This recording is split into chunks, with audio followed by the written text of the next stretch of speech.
B2 में बोला number of pi electrons in resonance in the following structure is, so how many electron, इसके बारे में आपसे पूछा है, ठीक है। तो यहाँ पे देखिए ये आपका स्ट्रक्चर है, number of electrons involve in delocalization. तो यहाँ पे जब आप रेजोनेंस बनाएंगे तो कॉन्जुगेटेड सिस्टम कैसा है यहाँ पे, अगर कॉन्जुगेटेड सिस्टम देखें तो positive single double single double single double lone pair, so up to how many atoms resonance is there, conjugation is there, 1 2 3 4 5 6 7 8, up to 8 atoms conjugation is there। सभी student को screen दिख रहा है clearly, up to 8 atoms conjugation है, ठीक है। अब इसमें आपसे पूछा how many electrons are involved in resonance, तो हाई इलेक्ट्रॉन डेंसिटी से लो इलेक्ट्रॉन डेंसिटी की तरफ करेंगे, बताइए high electron density to low electron density, तो इस तरह से नहीं होगा, हाई इलेक्ट्रॉन डेंसिटी किधर है, पॉजिटिव का मतलब लो इलेक्ट्रॉन डेंसिटी, इलेक्ट्रॉन का फ्लो ऐसे होगा, क्या ही समझ में आ रहा है आपको।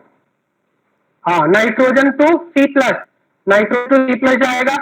अब देखिए कैसे रिप्रेजेंट करेंगे, ये जो लोन पेयर इलेक्ट्रॉन है आपका इधर जाएगा, पाई बॉन्ड बनाएगा, ये डबल बॉन्ड इधर शिफ्ट हो जाएगा, जैसे लास्ट क्लास में मैंने आपको बताया था डबल बॉन्ड सिंगल में कन्वर्ट हो जाता है, सिंगल बॉन्ड डबल में कन्वर्ट हो जाता है, ये आपका इधर जाएगा, ये इस तरफ जाएगा, ठीक है। तो इसका जो एक स्ट्रक्चर बना, इसमें आपको रेजोनेटिंग स्ट्रक्चर नहीं पूछा था, मैं रेजोनेटिंग स्ट्रक्चर भी बना दे रहा हूँ।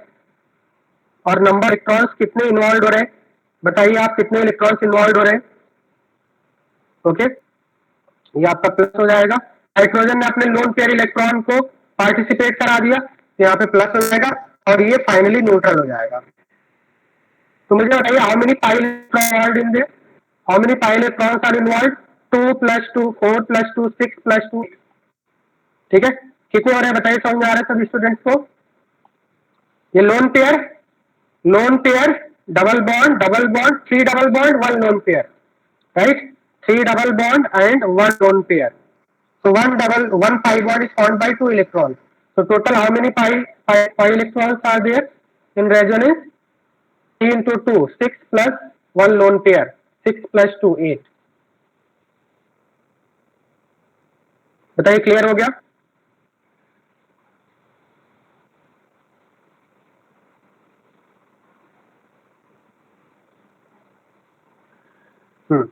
देव बताइए क्या डाउट है जल्दी से, देव बताइए क्या डाउट है आपको। सर A1 का 7 हाँ तो यहाँ A1 में देखिए सेंटर पे क्या चार्ज है, हाँ सेंटर पे पॉजिटिव का मतलब इलेक्ट्रॉन डेफिशिएंसी, हाँ तो इंडक्टिव इफेक्ट यहाँ पे लगेगा, ये आपका क्या है CH3 क्या होते हैं, इलेक्ट्रॉन रिलीजिंग होते हैं, तो किधर जाएगा आपका इलेक्ट्रॉन रिलीजिंग से इलेक्ट्रॉन विड्रॉइंग की तरफ, जिधर इलेक्ट्रॉन डेफिशिएंसी है उधर की तरफ जाएगा, CH3 प्लस आई शो करता है, तो यहाँ पे जो 3CH3 है वो प्लस आई के थ्रू इलेक्ट्रॉन सप्लाई करेंगे टुवर्ड्स C प्लस, क्योंकि C प्लस के पास इलेक्ट्रॉन डेफिशिएंसी है, तो जब भी आपका इलेक्ट्रॉन का सप्लाई होता है तो किधर से किधर होता है आपका electron releasing group two electron withdrawing group, समझ में आ गया। तो C प्लस का मतलब ये वाला जो सेंटर है, हाँ ये वाले सेंटर पे इलेक्ट्रॉन डेफिशिएंसी है, हाँ बताइए। तो पे डेल माइनस आ जाएगा बीच में, डेल माइनस रहेगा तो अपोजिट डायरेक्शन में होगा, फिर अगर यहाँ पे डेल माइनस का मतलब इंडक्टिव माइनस चार्ज, माइनस है वो माइनस है इफेक्ट लिख देगा ना उस पे बीच वाले पे, कब, मतलब वो तो माइनस है, हाँ बिल्कुल बिल्कुल, यहाँ पे इसके रेस्पेक्ट में अगर देखें तो माइनस आई हो रहा है, C प्लस के रेस्पेक्ट में देखें तो माइनस आई हो रहा है क्योंकि वो विड्रॉ कर रहा है, और CH3 के रेस्पेक्ट में नॉर्मल जो डेल माइनस क्या होता है, नॉर्मली जो डेल माइनस चार्ज होता है वो एक साथ आता है, जैसे कि कोई भी ब्यूटेन से हम लोग ने क्लोरीन अटैच कर लिया तो क्लोरीन माइनस आई शो कर रहा है, तो सिर्फ एक ही डेल माइनस है, लेकिन हम लोग ने 3 या यहाँ पे जैसे कि 3 साइड से वो ले रहे हैं ना माइनस आई, तो उसके ऊपर माइनस आई नहीं प्लस आई हो रहा है, 3 साइड से CH3 इलेक्ट्रॉन रिलीज कर रहा है, राइट, 3 साइड से इलेक्ट्रॉन रिलीज कर रहा है, तो माइनस में इफेक्ट लग रहा है, तो उसके ऊपर डेल माइनस चार्ज कंपैरेटिवली ज्यादा होगा ना, किसके ऊपर, फाइनली न्यूट्रल हो जाएगा सेंटर पे ना बोल रहे हो आप, हाँ बिल्कुल बिल्कुल, more the CH3 group, more will be plus I. ये बताया था ना मैंने आपको, more the number of alkyl groups, more is plus I. More is the number of alkyl groups, more is plus I.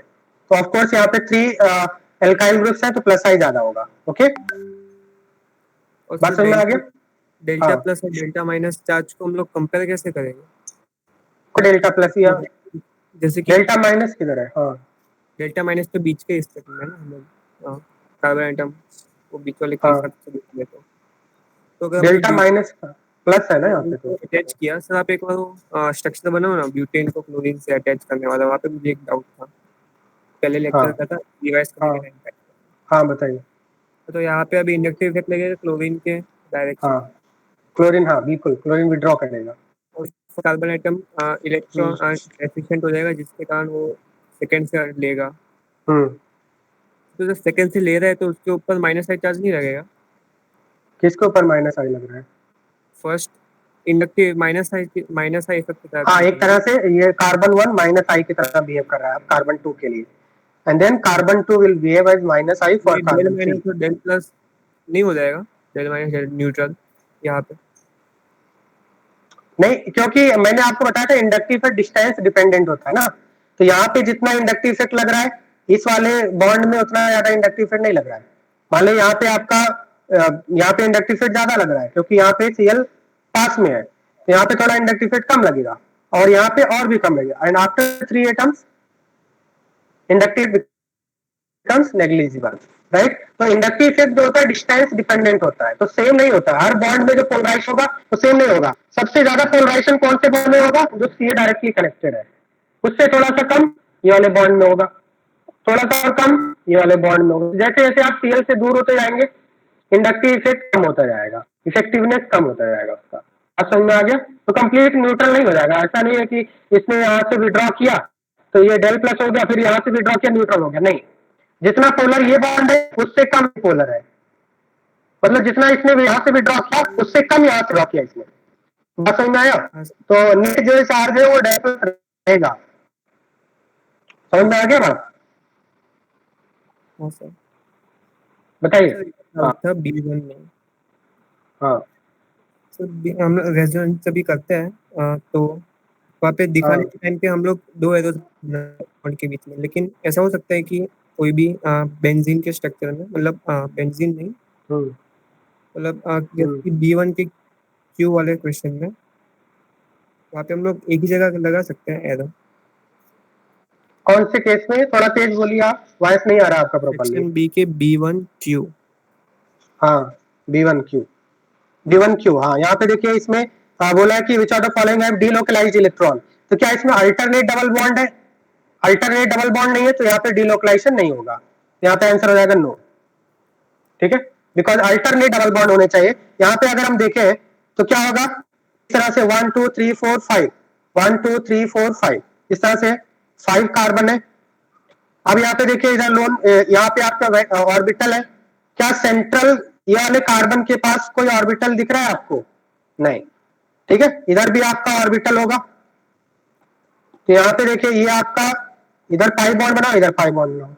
अब मुझे बताइए ये दोनों एडजेसेंट है क्या? क्या ये जंप कर पाएगा? यहाँ से इतने दूर से जंप नहीं हो पाएगा. मतलब सेंटर वाले जो कार्बन है उसके पास भी एक आपका वैकेंट ऑर्बिटल होना चाहिए था या हाफ फिल्ड ऑर्बिटल होना चाहिए था, क्योंकि इस कार्बन के पास कोई डबल बॉन्ड नहीं है, कोई पाई बॉन्ड नहीं है, कोई वैकेंट ऑर्बिटल नहीं है, तो यहाँ पे नहीं हो पाएगा. बात समझ में आ रहा है? तो अल्टरनेट डबल बॉन्ड नहीं है इसलिए यहाँ पे डीलोकलाइजेशन नहीं होगा. क्यू में there should be alternate double bond present. Conjugated system is absent in Q. ठीक है. और सर यहाँ पे आर का रेजोनेंस मैंने बनाया तो आर का रेजोनेंस ऐसे बने, देखिए इस तरह से होगा. ये यहाँ पे आएगा, लास्ट क्लास में जैसा बताया था ना मैंने, आर का रेजोनेटिंग स्ट्रक्चर इस तरह से बनेगा. ये डबल बॉन्ड हो जाएगा और यहाँ पे. ठीक है, बात समझ में आ गया? सिंगल इलेक्ट्रॉन का फ्लो. जैसे यहाँ पे देखो, इसको ऐसे देख लो, अगर नहीं समझ में आ रहा है तो ऐसे देखो. ये जब पाई बॉन्ड को आप ब्रेक करोगे तो 2 इलेक्ट्रॉन्स आएंगे, क्योंकि one pi bond is formed by 2 electrons, sharing of 2 electrons. तो क्या हम लोग इसको ऐसे लिख लें? बताइए, पाई बॉन्ड ब्रेक करके ऐसा लिख सकते हैं? समझ में आ रहा है आपको? अब इन दोनों को क्या इन दोनों को ज्वाइन करके एक पाई बॉन्ड नहीं बना सकते? बताइए बना सकते हैं ना, देखिए इसको बना दिया मैंने, क्लियर, समझ में आ गया। तो इसके 2 रेजोनेटिंग स्ट्रक्चर बनेंगे। बताइए क्लियर हो गया। R is clear to all of you how to draw resonating structure for R? Is it clear to all of you? पलटे के तो वही नहीं बन जाएगा, हाँ मतलब आर को ऐसे घुमाएंगे तो वही बन गया ना वापस जो पहले था। हाँ बिल्कुल, एक बार और अगर करेंगे तो इंटर कन्वर्ट होते हैं ना आपस में, मैंने आपको बताया था, एक बार और अगर आप, हाँ इंटर कन्वर्ट नहीं करना है, बस ये जो रेजोनेंस स्ट्रक्चर आपने बनाया दूसरा, उसको अगर मतलब फ्लिप हाँ करेंगे बिल्कुल तो बिल्कुल बिल्कुल, ये दोनों हम लोग रेजोनेंस में इन दोनों को डिफरेंट मानते हैं, क्योंकि ये जो आपका स्ट्रक्चर है, फर्स्ट स्ट्रक्चर से सेकंड स्ट्रक्चर पे जब आप गए हैं तो ये दोनों आइडेंटिकल नहीं है, रेजोनेंस में आइडेंटिकल नहीं बोलते हैं इन दोनों को, ठीक है, इन दोनों को आइडेंटिकल नहीं बोलेंगे, क्योंकि इसमें क्या हुआ है, इलेक्ट्रॉन का फ्लो हुआ है। क्या यहाँ से आप सेकंड स्ट्रक्चर में आ सकते हैं without delocalisation of electron? Answer है नो।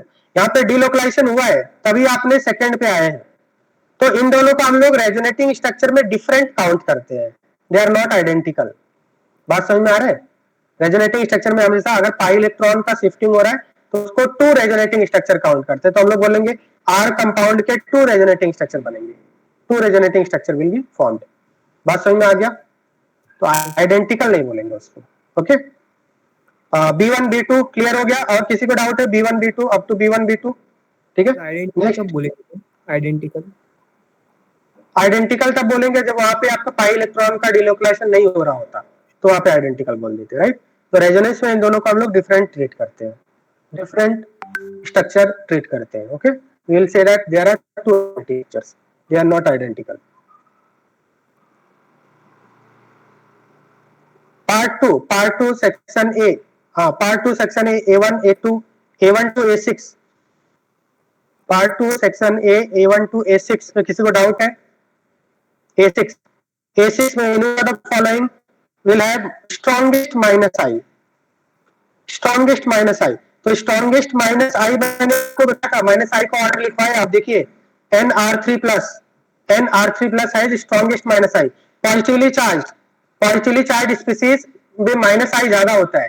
अगर हमने एक तो नाइट्रोजन मोर इलेक्ट्रोनेगेटिव है और दूसरा उसके ऊपर पॉजिटिव चार्ज लगा दिया, तो Nr3 प्लस का मैक्सिमम माइनस आई इफेक्ट होता है, मैक्सिमम। मैंने ऑर्डर लिखवाया था, रिफर दैट, ए होगा इसका, ठीक है। अरमान आप रिकॉर्डिंग कर रहे हैं? रिकॉर्डिंग कर रहे हैं आप? हाँ बिल्कुल, ठीक है। समझ में आ गया आपको A6 का? तो मुझे एक डाउट था A2 में। हाँ ओके, A2 में क्या डाउट है बताइए? Select correct statement about I effect, कौन सा ऑप्शन है बताइए? Option Which C option? होना चाहिए, option C, I effect creates net charge in the molecule. I effect transfers electron from one carbon to another. Transfer नहीं करता है, shift होता है, sigma pi electron just shift होता है, स्लाइटली शिफ्ट होता है, पार्शियल शिफ्टिंग होता है, कंप्लीट ट्रांसफर नहीं होता है। कंप्लीट ट्रांसफर तो रेजोनेंस में होता है, तो ए ऑप्शन इनकरेक्ट है। I effect is the polarization of sigma bond electron, this is correct, क्योंकि आई इफेक्ट से डेल प्लस डेल माइनस आता है, तो B option is correct. I effect creates net charge in the molecule, नहीं net charge same रहता है। Net charge जो होता है, मैंने आपको बताया था, जो नेट चार्ज, अगर आप किसी कंपाउंड का रेजोनेटिंग स्ट्रक्चर बना रहे हैं तो नेट चार्ज चेंज नहीं होता, नेट चार्ज सेम रहता है सभी कंपाउंड्स पे, ठीक है, क्योंकि एक डेल प्लस आया एक डेल माइनस आया, तो क्या उससे कोई नेट चार्ज में इफेक्ट पड़ा? प्लस माइनस न्यूट्रल हो गया ना। सपोज मान लिया आपने कार्बन चेन से Cl लगा दिया, तो एक डेल प्लस आ गया एक डेल माइनस आ गया, तो नेट चार्ज तो सेम ही रहता है, तो C is not correct, okay. Sir लेकिन बाकी के डेल प्लस चार्जेस तो प्लस चार्ज क्रिएट करेंगे ना। तो टोटल चार्ज होता है वो तो सेम ही रहेगा ना, टोटल चार्ज तो सेम ही रहेगा ना। जैसे आपका पहले न्यूट्रल था तो डेल प्लस डेल माइनस के बनाने के बाद जो ओवरऑल चार्ज होगा वो तो सेम ही रहेगा। हाँ sir, del plus del minus neutral हो गया और फिर वो बाकी का डबल डेल माइनस और del del del plus, sorry उसका क्या होगा? उसको नेट चार्ज सेम रहता है, नेट चार्ज सेम रहता है। ये ओवरऑल चार्ज जो पहले आपका कंपाउंड न्यूट्रल था, अब बताइए मान लिया सपोज ए एंड बी है, ए ने इलेक्ट्रॉन रिलीज किया, बी ने इलेक्ट्रॉन विड्रॉ कर दिया, तो बी के ऊपर डेल माइनस आ गया, ए के ऊपर डेल प्लस आ गया, तो क्या इससे कोई नेट चार्ज तो जीरो ही हुआ ना, जितना इधर नेगेटिव उतना इधर पॉजिटिव हो गया, तो नेट चार्ज तो जीरो हो गया ना। बात समझ में आ रहा है? Del minus del plus, net charge आपका जीरो हो जाएगा, सो नेट चार्ज में भी इफेक्ट नहीं आता है, ठीक है।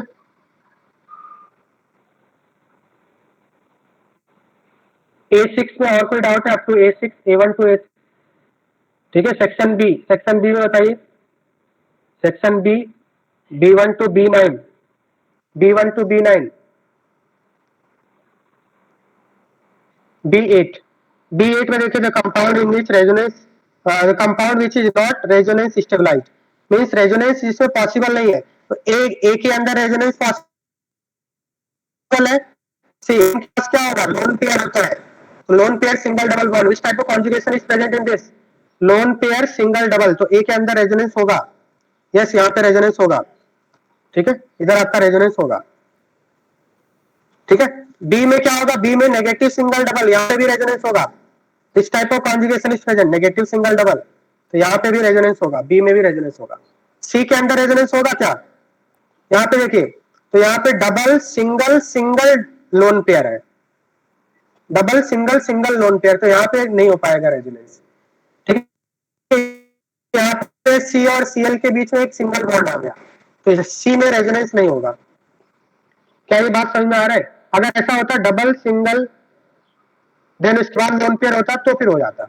एक और सिंगल बॉन्ड यहाँ पे आ गया ना सी और सीएल के बीच में, तो यहाँ पे रेजोनेंस नहीं होगा। और डी में रेजोनेंस होगा क्या? नाइट्रोजन के पास लोन पेयर होता है जब भी 3 बॉन्ड बनाता है। अब ये अंडरस्टूड होता है, आपको ये समझना है कि लोन पेयर है वहां पे प्रेजेंट। तो यहाँ पे loan pair single double single double, तो यहाँ पे कंप्लीट रेजोनेंस होगा throughout the ring. Resonance is possible. So resonance is not possible in C. Compound C, resonance is not possible. Okay. हाँ, B9, B10, B10 में देखिए, which of the following pair is not pair of resonating structure. तो देखिए, मैंने आपको resonance draw करने के लिए क्या कंडीशन बताया था? जब भी हम लोग रेजोनेंस बनाते हैं तो position of atom do not change, position of atom change नहीं होना चाहिए। तो which of the following is not pair of resonating structure. यहाँ पे देखिए, अगर इसका हम लोग ए कंपाउंड का रेजोनेटिंग स्ट्रक्चर बनाएंगे तो ये इस तरह से बनेगा, ये रेजोनेटिंग स्ट्रक्चर नहीं है। ए का जो रेजोनेटिंग स्ट्रक्चर आप बनाएंगे वो इस तरह से बनता है, यहाँ पे प्लस आ जाएगा, इधर डबल सिंगल हो जाएगा, सिंगल डबल में कन्वर्ट हो जाएगा। So this is resonating structure of this compound, this is not resonating structure. Okay, बात समझ में आ रहा है? सो दीज टू, ए, क्या ये दोनों कंपाउंड रेजोनेटिंग स्ट्रक्चर है? बताइए, मैंने यहाँ पे रेजोनेटिंग स्ट्रक्चर बना दिया है, तो they are not resonating structure. Okay, समझ में आ गया बात आपको? ओके, बी में देखिए, बी में यहाँ पे देखिए, मैंने लास्ट क्लास में ये आपको बनाया भी था, तो बी तो रेजोनेटिंग स्ट्रक्चर है ना, this is resonating structure. Okay, हाँ, अब सी में देखिए, सी में यहाँ पे देखिए, सी में कैसे बनाएंगे आप? ऑक्सीजन के पास लोन पेयर है, सी भी रेजोनेटिंग स्ट्रक्चर है, ठीक है, सी भी रेजोनेटिंग स्ट्रक्चर है। डी में देखिए, डी में कैसे बनाएंगे आप? डी भी रेजोनेटिंग स्ट्रक्चर है, लास्ट क्लास में हमने डिस्कस किया था, right. So not resonating structure में कौन सा आ जाएगा? A option. B11, B12, B13, 11, 12, 13, 13, in which of the following resonance is not possible? यहाँ पे देखिए, कोई मैंने आपको बताया था टाइप ऑफ कॉन्जुगेशन, जो मैंने कॉन्जुगेशन बताया था उसमें कोई कॉन्जुगेशन प्रेजेंट है? नो। डबल डबल से नहीं काम चलेगा, आपको डबल सिंगल डबल होना चाहिए, क्योंकि लास्ट क्लास में अगर आपको याद होगा, अगर 2 एडजेसेंट डबल बॉन्ड है तो एक दूसरे के परपेंडिकुलर होते हैं, बताया था ना मैंने। तो क्या यहाँ पे जो 4 और 3 ऑर्बिटल है, क्या ये पैरेलल है? This pi bond and this pi bond, they are present in different plane. तो अगर प्लेन में नहीं है तो यहाँ पे रेजोनेंस नहीं हो सकता, ए के अंदर रेजोनेंस नहीं होगा, अल्टरनेट होना चाहिए था, ए के अंदर रेजोनेंस नहीं होगा। बी में रेजोनेंस होगा, यस। तो यहाँ पे जो लोन पेयर है, लोन पेयर और ये यहाँ पे रेजोनेंस होगा, लास्ट क्लास में बताया था, आप देखना। ये कौन सा केस है? डबल डबल नेगेटिव वाला केस है, इसमें रेजोनेंस होगा। सी के अंदर भी रेजोनेंस होगा, ये पॉजिटिव चार्ज इससे आपका कॉन्जुगेशन में आएगा, ये लास्ट क्लास में बताया था, आपने रिवाइज नहीं किया क्या? रेडिकल यहां से आपका रेजोनेंस में होगा, तो बी सी डी में रेजोनेंस होगा, ए के अंदर रेजोनेंस नहीं होगा, ए कंपाउंड में रेजोनेंस नहीं होगा, क्योंकि ए में कोई कॉन्जुगेटेड सिस्टम प्रेजेंट नहीं है।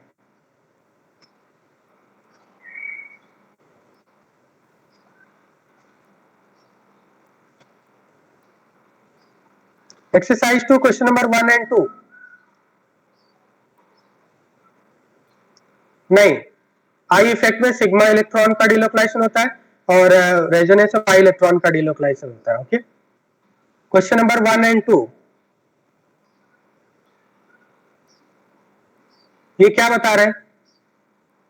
क्वेश्चन नंबर 1, तो most unlikely representation of resonance structure of para nitrophenoxide ion is. तो मोस्ट अनलाइकली में अगर हम देखें तो इसमें जो सी ऑप्शन है, आप सी ऑप्शन देखिए, सी ऑप्शन में नाइट्रोजन की वैलेंसी कितनी है? 5। मैंने आपको बताया था नाइट्रोजन हैज मैक्सिमम वैलेंसी कितनी होती है नाइट्रोजन की? नाइट्रोजन की मैक्सिमम वैलेंसी होती है 4। तो nitrogen can not form 5 bonds. यहां पे देखिए ये इनकरेक्ट है, नाइट्रोजन 5 बॉन्ड नहीं बना सकता है। सो सी इज नॉट पॉसिबल। बात समझ में आ रहा है बेटा? नाइट्रोजन की मैक्सिमम वैलेंसी होती है 4, nitrogen can form maximum of 4 bonds, तो सी आपका पॉसिबल नहीं होगा। अदर्स पॉसिबल है। और ये रेजोनेटिंग स्ट्रक्चर कैसे बनाया है ये आज हम लोग देखने वाले हैं, किस तरह से रेजोनेटिंग स्ट्रक्चर बनाते हैं। ओके, ये हम लोग आज सीखेंगे। ओके, बट ये समझ में आ गया सी क्यों नहीं हुआ? हाँ, सेकंड देखिए, in which of the following positive charge delocalisation is possible? Positive charge delocalisation. अब यहाँ पे देखिए ए के अंदर क्या पॉसिबल है डिलोकलाइजेशन? तो ए में देखते हैं, अगर यहाँ पे आप शिफ्ट करेंगे high electron density to low electron density, तो नाइट्रोजन से ऑलरेडी 4 बॉन्ड थे, क्या एक और बॉन्ड बना सकते हो आप? अगर ऐसे किया आपने तो 4 तो ऑलरेडी थे, एक पाई आपने बना दिया, तो ये पॉसिबल नहीं है। इसका मतलब इसमें क्या डिलोकलाइजेशन पॉसिबल होगा?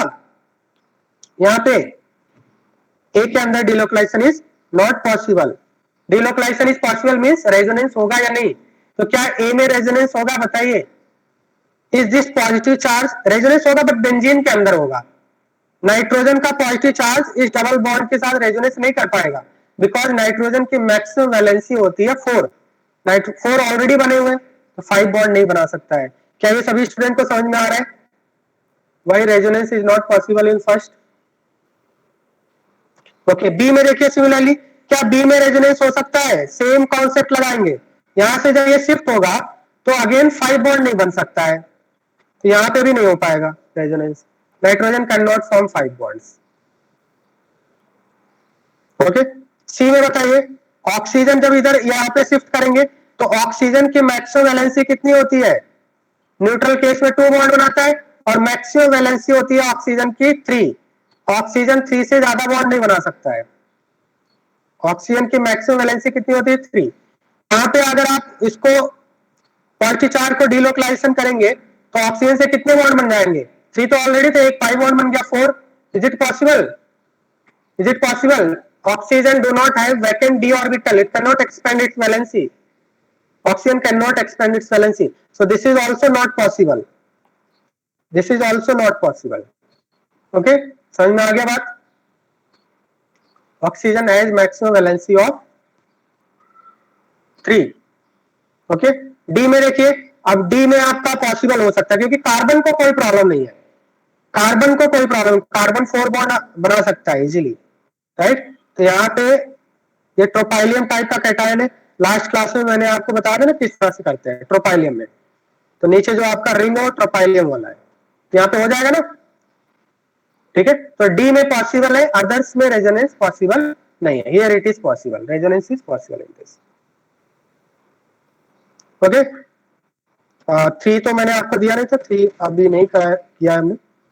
Next part 2 question number 1। Part 2 question number 1। Question number 1 में किसी को डाउट है? Question number 2, question number 3। Question number 3 में कौन सा पार्ट में डाउट है? Which part?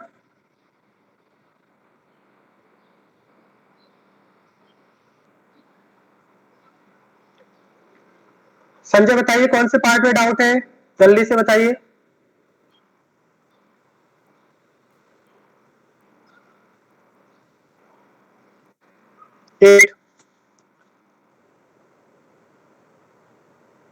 प्लस एम जो होता है मेसोमेरी किसी होने के लिए क्या होना चाहिए? फर्स्ट एटम से लोन पेयर होना चाहिए। क्या CH3 के पास लोन पेयर है? No, so it can not show plus M, ये प्लस एम नहीं कर पाएगा, राइट? क्या यहाँ पे लोन पेयर दिख रहा है आपको कहीं पे? नहीं, प्लस एम होने के लिए लोन पेयर और चाहिए ना, मैंने बताया था आपको how to identify plus M group. तो फर्स्ट एटम से लोन पेयर होना चाहिए, तो 8 will not show resonance, 8 will not show plus M effect, CH3 do not plus M effect, ये हाइपर कॉन्जुगेशन करता है, आगे हम लोग पढ़ेंगे, ठीक है? और कोई डाउट है? 4, 5, फिफ्थ ऑप्शन, फिफ्थ ऑप्शन में क्या है? फ्लोरीन, फ्लोरीन के पास लोन पेयर होता है ना, फ्लोरीन के पास लोन पेयर होता है, तो ये प्लस एम करेगा, ये इलेक्ट्रॉन रिलीज करेगा बेंजीन रिंग को इस तरह से, राइट? बात समझ में आ गया? फ्लोरीन के पास 3 लोन पेयर होता है। नेक्स्ट बताइए 4, क्वेश्चन नंबर 4, क्वेश्चन नंबर 5, 5, 5, 5 का 9 पार्ट, 5 का 9th पार्ट पूछ रहे हैं आप। Negative charge is delocalise in the following cases, negative charge delocalise, इसमें डिलोकलाइज होगा। देखिए यहाँ पे नेगेटिव सिंगल डबल, क्या यहाँ पे आपको कॉन्जुगेशन नहीं दिख रहा है? नेगेटिव सिंगल डबल होगा ना डिलोकलाइजेशन, इस तरह से होगा। NO2 विड्रॉइंग ग्रुप होता है। तो जब इसका आप रेजोनेटिंग स्ट्रक्चर बनाएंगे तो कैसे बनाएंगे? रेजोनेटिंग स्ट्रक्चर यहाँ पे बना दूं मैं, CH3 CH2 CH double bond N O minus minus nitrogen 4 bond positive charge, और यहाँ पे कार्बन न्यूट्रल हो गया। ये आपका बनेगा रेजोनेटिंग स्ट्रक्चर 9th का। 9th का रेजोनेटिंग स्ट्रक्चर समझ में आ गया? नेगेटिव सिंगल डबल टाइप का कॉन्जुगेशन है। ओके, नेक्स्ट पार्ट 2 में कौन सा लिया था मैंने? Part 2 question number 1, 2। Sir there will be resonance in both oxygen, कौन से क्वेश्चन में बोल रहे हो आप? अनम्यूट करके बताइए। Question number 5, 9, 5, 9। हाँ बिल्कुल, नहीं नहीं नहीं नहीं, यहाँ पे होगा आपका जो डबल बॉन्डेड है उधर आपका होगा रेजोनेंस, नेगेटिव सिंगल डबल यहाँ पे होगा आपका रेजोनेंस। इधर तो डबल नहीं है ना, यहाँ पे डबल नहीं है, तो जो मैंने हाईलाइट किया उधर ही होगा आपका रेजोनेंस। इधर कैसे कराओगे आप? नेगेटिव सिंगल सिंगल ऑर्बिटल्स नहीं है ना, तो कैसे रेजोनेंस कराओगे आप?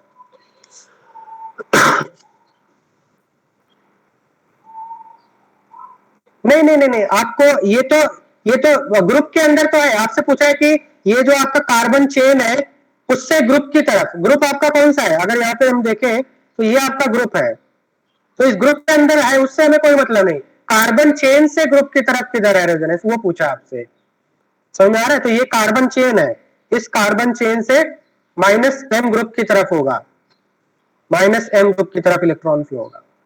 समझ में आ रहा है? ग्रुप के अंदर नहीं बताना कि ग्रुप के अंदर रेजोनेंस है, ग्रुप के अंदर भी रेजोनेंस है, बट उससे हमें मतलब नहीं है। कार्बन चेन से ग्रुप की तरफ किधर किस टाइप का रेजोनेंस है वो आपसे पूछा है।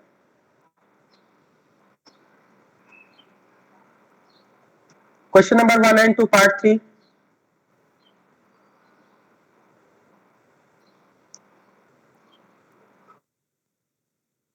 एक्सरसाइज 3 क्वेश्चन नंबर 1, एक ही क्वेश्चन दिया था, क्वेश्चन नंबर 1।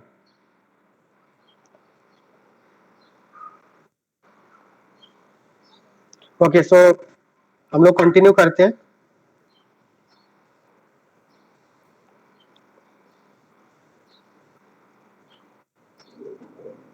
ओके, सो आज की क्लास काफी इंपॉर्टेंट क्लास है। देखिए यहाँ पे हम लोग रेजोनेटिंग स्ट्रक्चर बनाना सीखेंगे, रेजोनेटिंग स्ट्रक्चर्स ऑफ फिनॉल।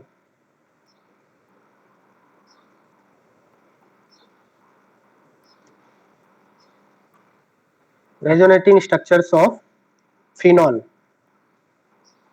तो फिनॉल का हमें रेजोनेटिंग स्ट्रक्चर बनाना है। तो फिनॉल में कौन सा ग्रुप प्रेजेंट होता है? Can you tell me which functional group will be present in phenol? OH, right? बताइए कौन सा इफेक्ट शो करेगा? OH फर्स्ट एटम के पास लोन पेयर है, और अगर फर्स्ट एटम के पास लोन पेयर होता है तो ये कौन सा इफेक्ट शो करता है? इलेक्ट्रॉन रिलीजिंग ग्रुप शो करता है, मतलब ये बेंजीन रिंग को इलेक्ट्रॉन सप्लाई करेगा, ये बेंजीन रिंग को इलेक्ट्रॉन सप्लाई करेगा। ठीक है, किस तरह से सप्लाई करेगा, इसके कितने रेजोनेटिंग स्ट्रक्चर बनेंगे। अगर आपसे पूछा जाए, जैसे ये क्वेश्चन पूछा जाता है, how many resonating structures are possible for phenol, तो आपका आंसर क्या होगा, can you tell me, number of resonating structures of phenol, how many resonating structures are possible for phenol. Yes, तो यहाँ पे 6 रेजोनेटिंग स्ट्रक्चर पॉसिबल है। ठीक है, सबसे पहले तो यहाँ पे हम लोग देखेंगे क्या यहाँ पे कॉन्जुगेटेड सिस्टम है, क्या यहाँ पे कॉन्जुगेटेड सिस्टम में, which type of conjugated system is present, which type of conjugated system is present here, lone pair single double type, lone pair single double type conjugated system is present. So यहाँ पे आपका resonance होगा। आप देखिए यहाँ पे resonating structure कैसे बनाएंगे,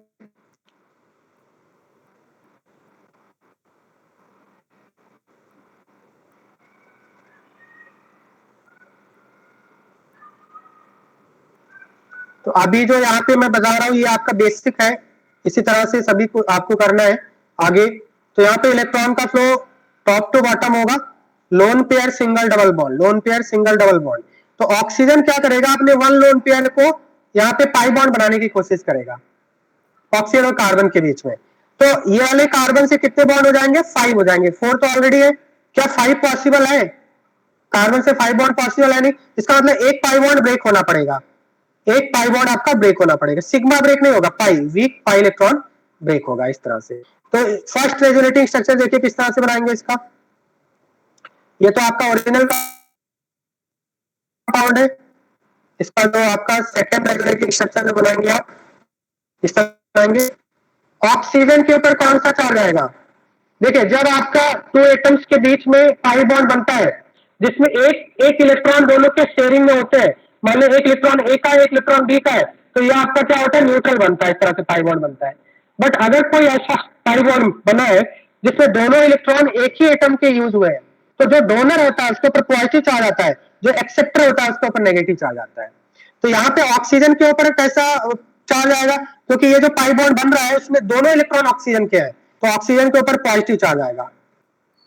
और क्या कार्बन के ऊपर नेगेटिव चार्ज आना चाहिए, बट कार्बन की एक बॉन्ड एक्स्ट्रा हुआ, यह कार्बन की अगर हम बात करें तो एक एक्स्ट्रा बॉन्ड आया और एक बॉन्ड ब्रेक भी हो गया, तो क्या सेंट्रल वाले कार्बन की वैलेंसी में कोई चेंज हो रहा है, नहीं, पहले भी 4 बॉन्ड थे अभी भी 4 बॉन्ड है, तो सेंट्रल कार्बन पे कोई इफेक्ट नहीं पड़ेगा। और ये वाले कार्बन पे कौन सा चार्ज आएगा, दोनों इलेक्ट्रॉन एक ही कार्बन पे आ चुके हैं, नेगेटिव चार्ज, मतलब नेगेटिव चार्ज और लोन पेयर बना सकते हैं इस तरह से, नेगेटिव चार्ज बना दीजिए या फिर लोन पेयर बना दीजिए, दोनों ही करेक्ट है। ठीक है, बात समझ में आया, तो सेकंड रेजोनेटिंग स्ट्रक्चर कैसे बनाया समझ में आ गया सभी स्टूडेंट्स को, ये आपका हो गया सेकंड। अब हम लोग क्या करेंगे, एरो आगे की तरफ शिफ्ट करेंगे। मैंने आपको बताया था एरो आइदर क्लॉकवाइज बनाना है या फिर एंटी क्लॉकवाइज बनाना है, और ये जो एरो है, arrow represent the delocalization of pi electron cloud in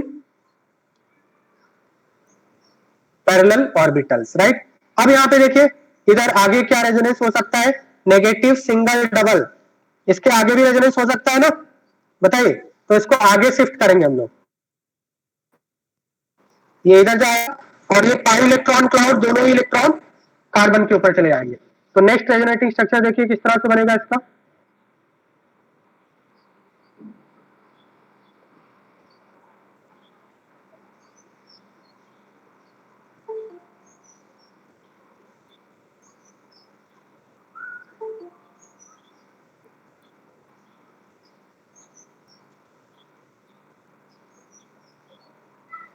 next resonating structure आपका इस तरह से बन जाएगा। क्या ये बात समझ में आ रहा है सभी स्टूडेंट्स को, बताइए, इज इट क्लियर, ये आपका थर्ड रेजोनेटिंग स्ट्रक्चर बन गया। देन इसके बाद आगे शिफ्ट कीजिए, आगे की तरफ शिफ्ट करना है आपको। अगेन देखिए यहाँ पे negative single double bond, negative single double bond, फिर से आप रेजोनेंस करा दीजिए, इधर यहाँ पे रेजोनेंस करा दीजिए, तो ये नेगेटिव ये इलेक्ट्रॉन आपका इधर जाएगा, 5 बॉन्ड बनाएगा, और कार्बन से 5 बॉन्ड नहीं बन सकते, तो यहाँ से एक 5 बॉन्ड ब्रेक होगा और दोनों इलेक्ट्रॉन इधर आ जाएंगे। तो नेक्स्ट रेजोनेटिंग स्ट्रक्चर आपका इस तरह से बन जाएगा।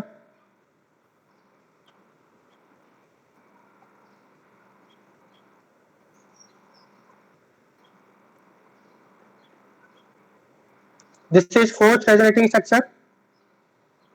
और आगे कंटिन्यू करेंगे हम लोग। नेगेटिव सिंगल डबल बॉन्ड वापस से इधर जाएगा, ये पाई बॉन्ड बनेगा, और यहाँ पे जो पाई बॉन्ड है वो ऑक्सीजन की तरफ चला जाएगा। ऑक्सीजन से पहले 2 लोन पेयर थे, यहाँ पे 1 लोन पेयर बचा था, अब यहाँ पे क्या हो जाएगा,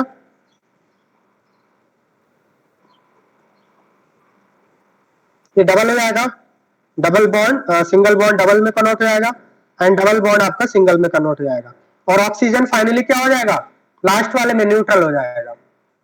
बात समझ में आ गया? अब वापस से अगर आप रोटेट करेंगे, अब इसके आगे रोटेट होगा क्या, कितने बनेंगे, इस बन सकते हैं क्या, नहीं बन पाएंगे ना। So how many resonating structures are possible, 5 resonating structures are possible, 5 resonating structures are possible for this compound. Okay, 5 resonating structures are possible. अगर आपको रेजोनेंस हाइब्रिड बनाना है तो कैसे बनाएंगे, देखिए रेजोनेंस हाइब्रिड किस तरह से बनाएंगे। ये आपका जो पाई बॉन्ड है वो शिफ्ट हो रहा है इस तरह से, ऑक्सीजन एंड कार्बन के बीच में यहाँ पे सिंगल है, कभी सिंगल है कभी डबल है, तो यहाँ पे पार्शियल डबल बॉन्ड बनाएंगे। क्या प्योर सिंगल बॉन्ड है ऑक्सीजन और कार्बन के बीच में, प्योर सिंगल है नो, प्योर डबल है no, sometime double sometime single, means partial double bond.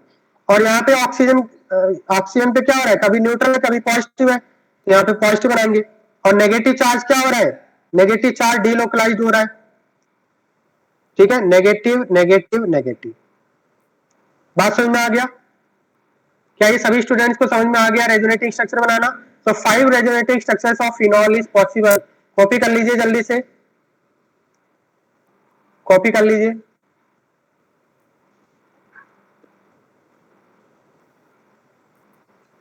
Sir आप पीडीएफ भेजोगे ना?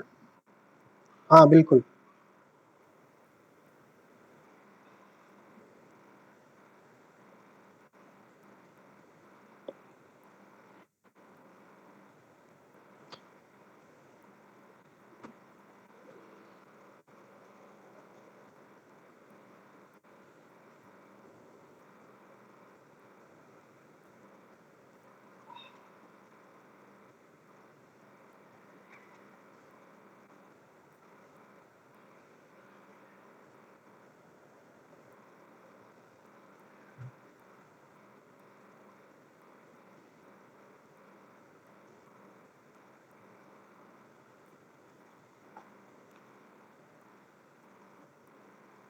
अब देखिए मान लिया बेंजीन रिंग है, एंड बेंजीन रिंग से कोई ग्रुप अटैच है, कोई ग्रुप अटैच है G, G is any group, right, this is any group, that may be nitro C L anything, this is any group.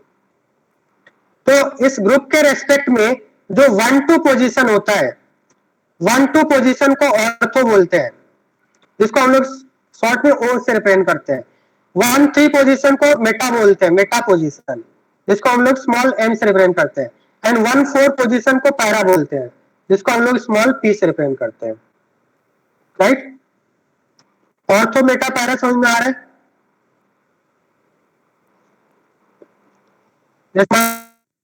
Suppose for example, suppose मान लीजिए OH है और यहाँ पे आपको NO2 लगा हुआ है, तो इसको आप क्या बोलेंगे, NO2 कौन से पोजीशन पे है, 1-3 पोजीशन पे है, तो इसको कॉमन नेम होगा मेटा नाइट्रोफिनॉल, मेटा नाइट्रोफिनॉल। तो ऑर्थो मेटा पैरा, क्लियर है सभी स्टूडेंट्स को। अब यहाँ पे देखिए, अगर सपोज मान लो इधर अटैच कर दिया, तो फिर इस साइड से देखेंगे हम लोग, तो ये भी क्या है, ऑर्थो है, और ये क्या है, मेटा है, क्योंकि ये सिमेट्रिकल कंपाउंड है। So this is also ortho and this is also meta. So benzene ring में 2 ऑर्थो पोजीशन होते हैं, 2 मेटा पोजीशन होते हैं, एंड 1 पैरा पोजीशन होता है, राइट। बात समझ में आ रहा है, क्लियर है।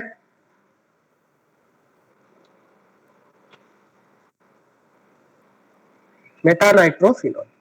तो यहाँ पे मुझे बताइए कि फिनॉल में जब आपने रेजोनेटिंग स्ट्रक्चर बनाया, तो जो इलेक्ट्रॉन डेंसिटी है कौन कौन से पोजीशन पे आ रहा है, क्या सभी पोजीशन पे इलेक्ट्रॉन डेंसिटी आ रहा है, ऑर्थो मेटा पैरा इक्वली, क्या सभी पोजीशन, बहुत ही इंपॉर्टेंट बात बता रहा हूँ, ठीक है, ये ऑर्गेनिक केमिस्ट्री का बेसिक्स है, क्या सभी पोजीशन पे आपका इलेक्ट्रॉन डेंसिटी इक्वली आ रहा है या किसी स्पेसिफिक पोजीशन पे आ रहा है। इलेक्ट्रॉन डेंसिटी आपका ऑर्थो एंड पैरा पोजीशन पे आ रहा है। यहाँ पे आप देखिए ध्यान से, मेटा पोजीशन पे कभी भी नेगेटिव चार्ज नहीं आया है ना किसी भी रेजोनेटिंग स्ट्रक्चर में। आउट ऑफ 5 रेजोनेटिंग स्ट्रक्चर, क्या किसी रेजोनेटिंग स्ट्रक्चर में मेटा पोजीशन पे नेगेटिव चार्ज दिख रहा है आपको? नहीं। तो नेगेटिव चार्ज आ रहा है वो आइदर ऑर्थो पोजीशन पे आ रहा है और पैरा पोजीशन पे आ रहा है। तो हम लोग क्या बोलते हैं, सपोज मान लिया, देखो एक क्वेश्चन करते हैं तो आपको बहुत ही अच्छे से समझ में आ जाएगा, ठीक है। सपोज मान लिया बेंजीन है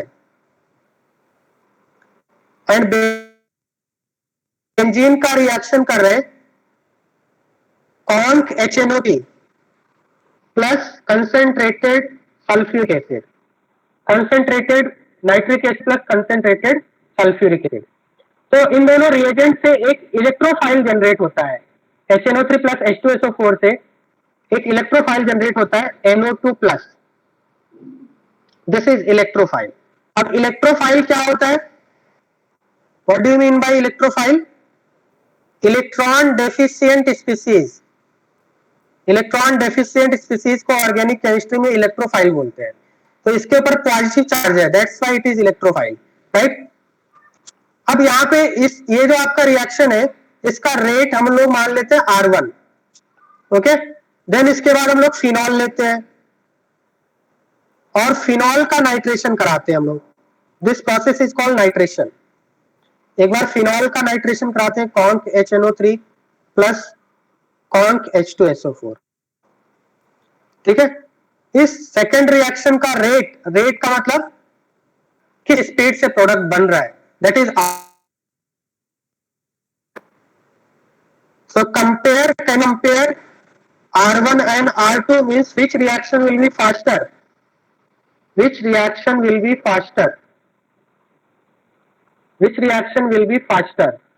बताइए, can you tell me which reaction will be faster? एक बार हमने बेंजीन का नाइट्रेशन कराया है और एक बार हमने फिनॉल का नाइट्रेशन कराया है। तो मैंने आपको बताया कि जो फिनॉल में एक इलेक्ट्रॉन रिलीजिंग ग्रुप अटैच है, फिनॉल के अंदर एक इलेक्ट्रॉन रिलीजिंग ग्रुप अटैच है, बेंजीन में कोई भी ऐसा ग्रुप नहीं अटैच है। तो ये फिनॉल का जो OH है वो क्या करेगा, बेंजीन रिंग में इलेक्ट्रॉन डेंसिटी इंक्रीज कर देगा। OH will increase electron density in benzene ring. Do you agree with this? OH will increase electron density in benzene ring. You can see here, increase किया ना। देखो यहाँ पे अगर OH attach नहीं होता तो बेंजीन रिंग न्यूट्रल है, बट OH अटैच करने से बेंजीन रिंग पे कौन सा चार्ज आ गया, नेगेटिव। नेगेटिव का मतलब हाई इलेक्ट्रॉन डेंसिटी। इसका मतलब OH ग्रुप ने बेंजीन रिंग में इलेक्ट्रॉन डेंसिटी इंक्रीज कर दिया है। अब इलेक्ट्रोफाइल से जो रिएक्शन होता है, ये जो इलेक्ट्रोफाइल है, इलेक्ट्रोफाइल क्या होता है, this is in search of electron. तो यहाँ पे भी इलेक्ट्रॉन है, पाई इलेक्ट्रॉन क्लाउड है। मैंने आपको बताया था बेंजीन रिंग में पाई इलेक्ट्रॉन क्लाउड होता है above and below the plane of the ring. इधर भी आपका पाई इलेक्ट्रॉन क्लाउड है, बट इन दोनों रिंग में हाई इलेक्ट्रॉन डेंसिटी किधर है? इन दोनों रिंग में कौन सा रिंग ज्यादा इलेक्ट्रॉन, हाई इलेक्ट्रॉन डेंसिटी कौन से रिंग में है? सेकेंड वाले में, क्योंकि इसमें OH इलेक्ट्रॉन रिलीज कर रहा है और इसमें ओवरऑल नेगेटिव चार्ज आ रहा है। नेगेटिव चार्ज है कौन कौन से पोजीशन पे, ऑर्थो एंड पैरा पोजीशन पे। तो इसका मतलब आपका इलेक्ट्रोफाइल ज्यादा स्पीड से किधर अटैक करेगा, ठीक है। यहां पे भी इलेक्ट्रोफाइल है NO2 प्लस, ठीक है। यहां पे ये वाले रिंग पे ज्यादा फास्टर अटैक करेगा और यहाँ पे बेंजीन वाले रिंग पे थोड़ा स्लो अटैक करेगा। ये स्लोअर होगा और ये फास्टर होगा, क्योंकि इलेक्ट्रोफाइल को इलेक्ट्रॉन डेंसिटी, जिस बेंजीन रिंग के ऊपर इलेक्ट्रॉन डेंसिटी ज्यादा होगा उधर इलेक्ट्रोफाइल ज्यादा इजीली अटैक करेगा। तो क्योंकि फिनॉल के अंदर इलेक्ट्रॉन रिलीजिंग ग्रुप लगा हुआ है, बेंजीन रिंग के ऊपर ऑर्थो एंड पैरा पोजीशन पे नेगेटिव चार्ज आ रहा है, so the NO2 group will attack more faster rate than first case. तो सेकेंड रिएक्शन का जो रेट होगा वो फास्टर होगा than first reaction. Second reaction का जो रेट होगा वो क्या होगा, फास्टर होगा than first reaction, because the electron density is more in second benzene of second compound, that is phenol. Is it clear to all of you? तो समझ में आ गया प्लस एम का मतलब क्या है। प्लस एम क्या करेगा, इलेक्ट्रॉन डेंसिटी बेंजीन में इंक्रीज करता है, और अगर कोई इलेक्ट्रोफाइल वहां पे अटैक कर रहा है तो रेट ऑफ रिएक्शन को इंक्रीज कर देगा। Just clear, all of you copy कर लीजिए, फिर आगे हम लोग कंटिन्यू करते हैं।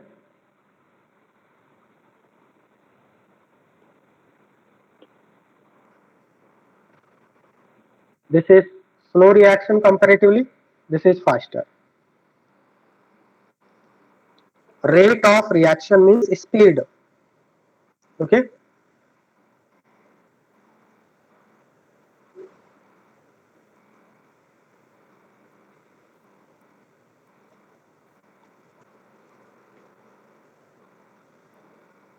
कॉपी कर लीजिए।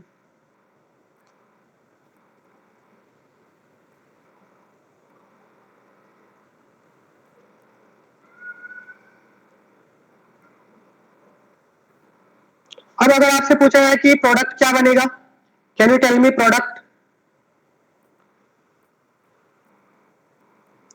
अगर आपका फिनॉल का नाइट्रेशन करा रहे हैं, this is called nitration of phenol.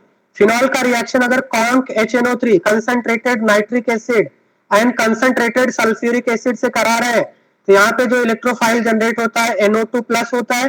Now the question is NO2 plus benzene ring में कौन से पोजीशन पे अटैक करेगा। Can it attack on all the position y equal rate, और किसी एक पर्टिकुलर पोजीशन पे ज्यादा चांसेस है अटैक होने के। बताइए नाइट्रेशन ऑफ फिनॉल में प्रोडक्ट क्या बनेगा। तो just now we have seen that phenol का जो हम लोग ने रेजोनेटिंग स्ट्रक्चर बनाया था, तो यहाँ पे ऑर्थो एंड पैरा पोजीशन पे नेगेटिव चार्ज आ रहा है, मेटा पोजीशन न्यूट्रल है। समझ में आ रहा है बात।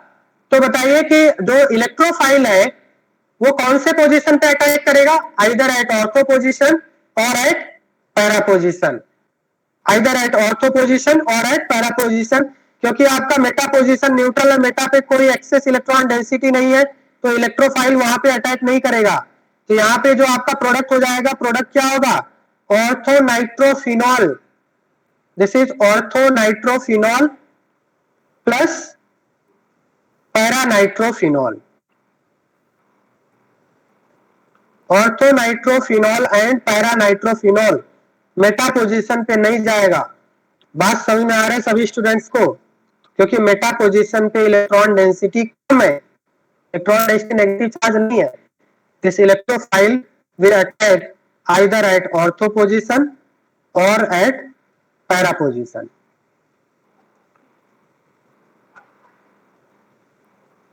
So we will get two products, orthonitrophenol and paranitrophenol.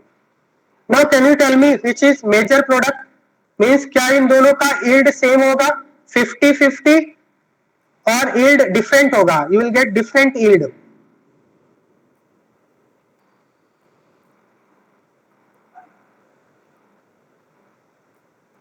Same yield होगा या different yield होगा।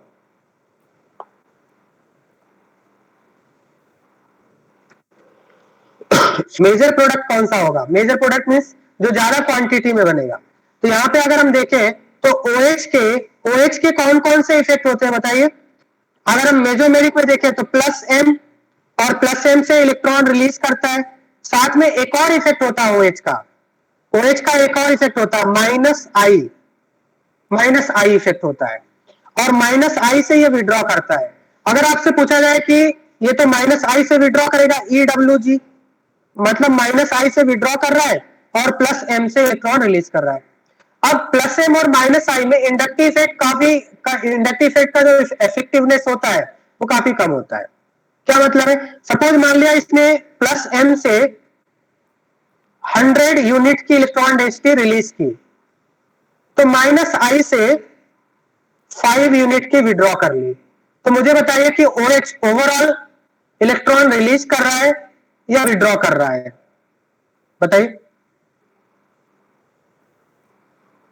ओवरऑल इलेक्ट्रॉन रिलीज कर रहा है बेंजीन को या विड्रॉ कर रहा है। मतलब समझ में आ रहा है आपको कि OH ग्रुप आपका दो इफेक्ट शो करता है, एक तो प्लस एम करता है जिससे पाई इलेक्ट्रॉन के थ्रू इलेक्ट्रॉन रिलीज करता है, और सिग्मा के थ्रू इलेक्ट्रॉन विड्रॉ करता है। अब अगर आपसे पूछा जाए कि रेजोनेंस में और इंडक्टिव इफेक्ट में कौन ज्यादा डोमिनेटिंग होता है, कौन ज्यादा डोमिनेटिंग इफेक्ट होता है, तो आप बोलेंगे resonance is more dominating, resonance is more dominating, क्योंकि वहां पे पाई इलेक्ट्रॉन का कंप्लीट शिफ्ट होता है। क्या इंडक्टिव इफेक्ट में कंप्लीट शिफ्ट होता है? पार्शियल शिफ्ट होता है, मैंने बताया था पार्शियल, बहुत ही कम इफेक्ट होता है, पार्शियल शिफ्टिंग होता है।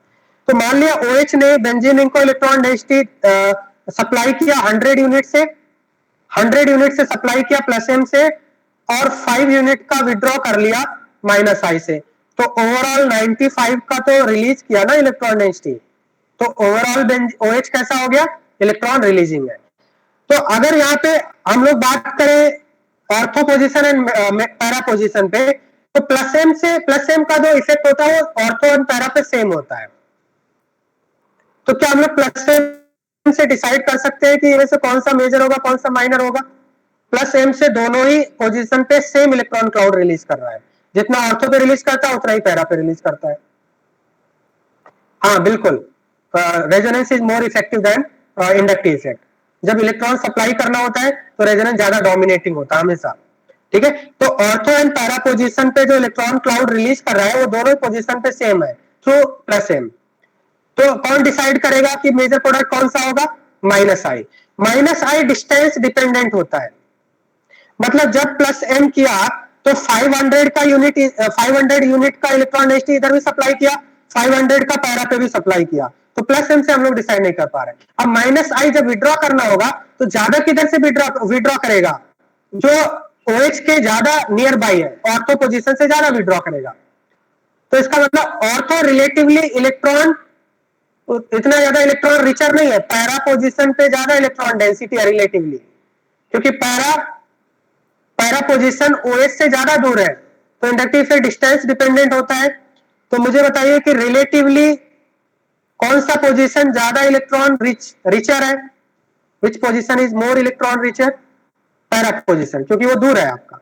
तो ये पैरा नाइट्रोफिनॉल आपका मेजर प्रोडक्ट हो जाएगा एंड ऑर्थो नाइट्रोफिनॉल आपका माइनर प्रोडक्ट हो जाएगा। क्या ये बात सभी स्टूडेंट को समझ में आ रहा है? माइनर का मतलब ये, सपोज मान लिया ये आपका 25% बन रहा है तो ये 75% बनेगा यील्ड, इसका यील्ड ज्यादा होगा, ठीक है। जस्ट फॉर कंपैरिजन मैं ऐसा बता रहा हूं, सपोज ये 25 है तो ये 75 होगा। बात समझ में? एक बार फिर से देखते हैं। अगर हमने फिनॉल का concentrated nitric acid concentrated sulphuric acid से रिएक्शन कराया तो यहाँ पे इलेक्ट्रोफाइल जो जनरेट होता है NO2+ होता है।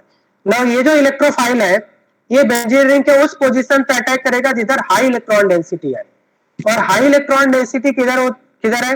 मैंने अभी थोड़ी देर पहले रेजोनेटिव स्ट्रक्चर बनाया था, ऑर्थो एंड पैरा पे नेगेटिव चार्ज आता है। So this NO2 will attack either at ortho or para. It will not attack at meta position because meta position पे कोई नेगेटिव चार्ज नहीं आता है। तो हमने एक ऑर्थो नाइट्रोफिनॉल बना दिया और एक पैरा नाइट्रोफिनॉल बना दिया, मेटा नाइट्रोफिनॉल नहीं बनेगा। Now the question is ortho nitrophenol और पैरा नाइट्रोफिनॉल में कौन सा आपका ज्यादा क्वांटिटी में बनेगा? तो ज्यादा क्वांटिटी में मेजर प्रोडक्ट कौन सा होगा? पैरा नाइट्रोफिनॉल, क्योंकि अगर हम यहाँ पे देखें तो प्लस OH जो है तो OH ग्रुप के दो इफेक्ट होते हैं, एक तो +m होता है, +m से इलेक्ट्रॉन रिलीज कर रहा है और -I से इलेक्ट्रॉन विड्रॉ कर रहा है, but mesomeric effect is always more dominant than inductive effect. तो सपोज मान लिया मेजोमेरिक से 100 यूनिट का इलेक्ट्रॉन सप्लाई किया, इंडक्टिव से 5 विड्रॉ कर लिया। सपोज किसी पर्सन ने आपको 100 रुपीज दिया, ठीक है, और 5 रुपीज ले लिया, तो ओवरऑल उस पर्सन ने आपको पैसे दिया ना, 95 रुपीज दिया ना आपको। तो उसी तरह से यहाँ पे भी ऐसा ही हो रहा है कि OH ने इलेक्ट्रॉन रिलीज किया 100 यूनिट से, 5 यूनिट से विड्रॉ कर लिया, तो ओवरऑल OH ग्रुप कैसा है? इलेक्ट्रॉन रिलीजिंग है या इलेक्ट्रॉन विड्रॉइंग है?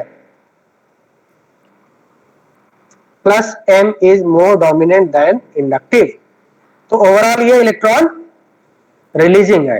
अब जो आपका +m दोनों ही पोजीशन पे सेम होता है। जो मेजोमेरिक इफेक्ट होता है वो जो इलेक्ट्रॉन डेंसिटी सप्लाई करता है, वो जितना इलेक्ट्रॉन डेंसिटी ऑर्थो पे सप्लाई करता है उतना ही इलेक्ट्रॉन डेंसिटी पैरा पे सप्लाई करता है।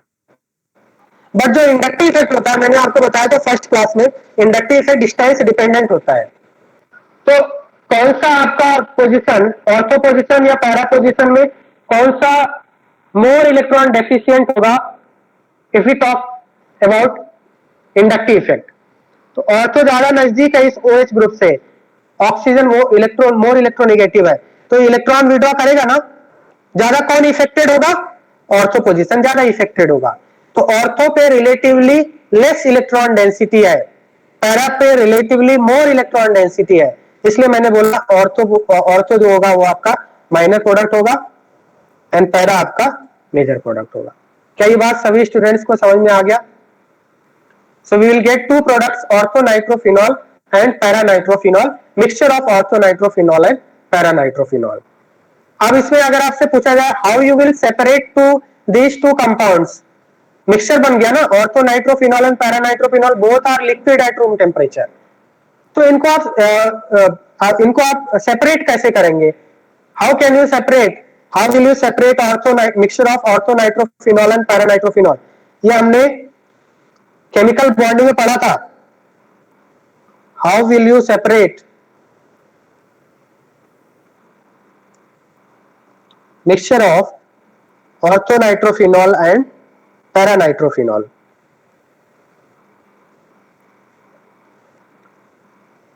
Bye steam distillation. आंसर है बाय स्टीम डिस्टिलेशन। ऑर्थोनाइट्रोफिनॉल में अगर हम देखें तो ऑर्थोनाइट्रोफिनॉल में क्या होगा? आपका इंट्रामोलिकुलर हाइड्रोजन बॉन्डिंग होगा।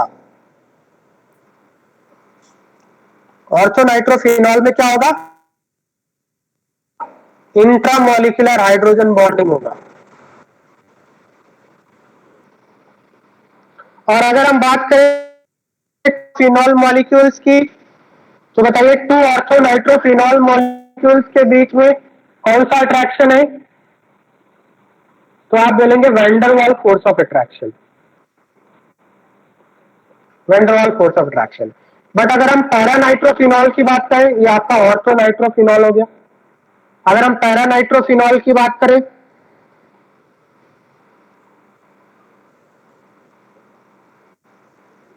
तो पैरानाइट्रोफिनॉल, सपोज ये पैरानाइट्रोफिनॉल है, this is one molecule of paranitrophenol and this is other molecule of paranitrophenol.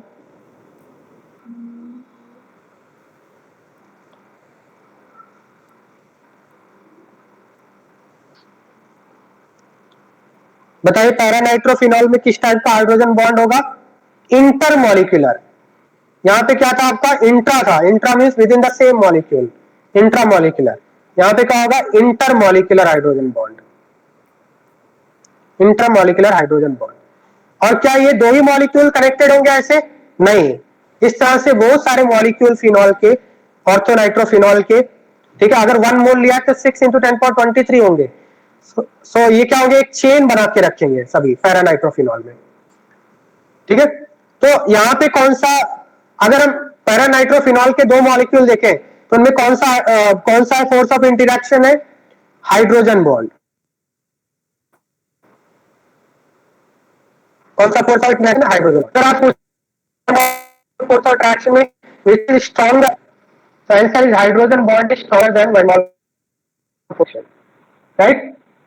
क्योंकि यहाँ पे ऑर्थोनाइट्रोफिनॉल में दो मॉलिक्यूल, इस मॉलिक्यूल के अंदर हाइड्रोजन बॉन्ड बन गया, तो अब इसमें टू डिफरेंट मॉलिक्यूल के बीच में हाइड्रोजन बॉन्ड बनना डिफिकल्ट हो जाएगा। तो यहाँ पे van der Waals force of attraction है, पैरानाइट्रोफिनॉल में हाइड्रोजन बॉन्ड बनेगा। तो अब अगर हम लोग को क्या करना है, हम लोग क्या करेंगे,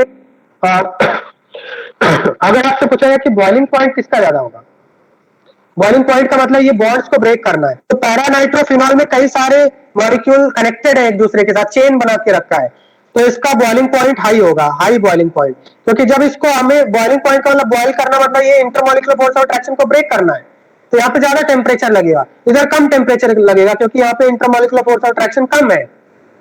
तो ऑर्थोनाइट्रोफिनॉल को बॉयल करना इजी है क्योंकि उनके मॉलिक्यूल्स के बीच में वीक फोर्स ऑफ अट्रैक्शन है। पैरानाइट्रोफिनॉल को बॉयल करना थोड़ा डिफिकल्ट है क्योंकि उनके मॉलिक्यूल्स के बीच में फोर्स ऑफ अट्रैक्शन स्ट्रॉन्गर है, that is hydrogen bond, so which will have higher boiling point. You will say that para nitrophenol has higher boiling point than ortho nitrophenol, it has low boiling point. अगर आपसे पूछा जाए कि which has more volatility, volatile nature किसका ज्यादा होगा, कौन जल्दी इवापोरेट होगा, तो पैरानाइट्रोफिनॉल में कई सारे मॉलिक्यूल चेन बना के रखे हैं, तो उसके वोलाटाइल होने की टेंडेंसी कम हो जाएगी, तो हम लोग बोलेंगे paranitrophenol is less volatile, orthonitrophenol is more volatile. और इसी प्रिंसिपल का यूज करके हम लोग इन दोनों कंपाउंड को सेपरेट कर सकते हैं, ठीक है, इन दोनों कंपाउंड को हम लोग सेपरेट कर सकते हैं। क्या कोई लैग हो रहा है? कोई लैग हो रहा है क्या? नहीं लैग हो रहा है ना, ठीक है। तो स्टीम डिस्टिलेशन में क्या करते हैं हम लोग, इस तरह से एक राउंड बॉटम फ्लास्क लेते हैं, और इस राउंड बॉटम फ्लास्क में क्या करेंगे, we have ortho and para mixture of ortho and para nitrophenol. अब इसको क्या करेंगे हम लोग, बॉयल करेंगे। इस तरह का एपरेटस होता है, और यहाँ पे हम लोग एक कंडेंसर लगाते हैं।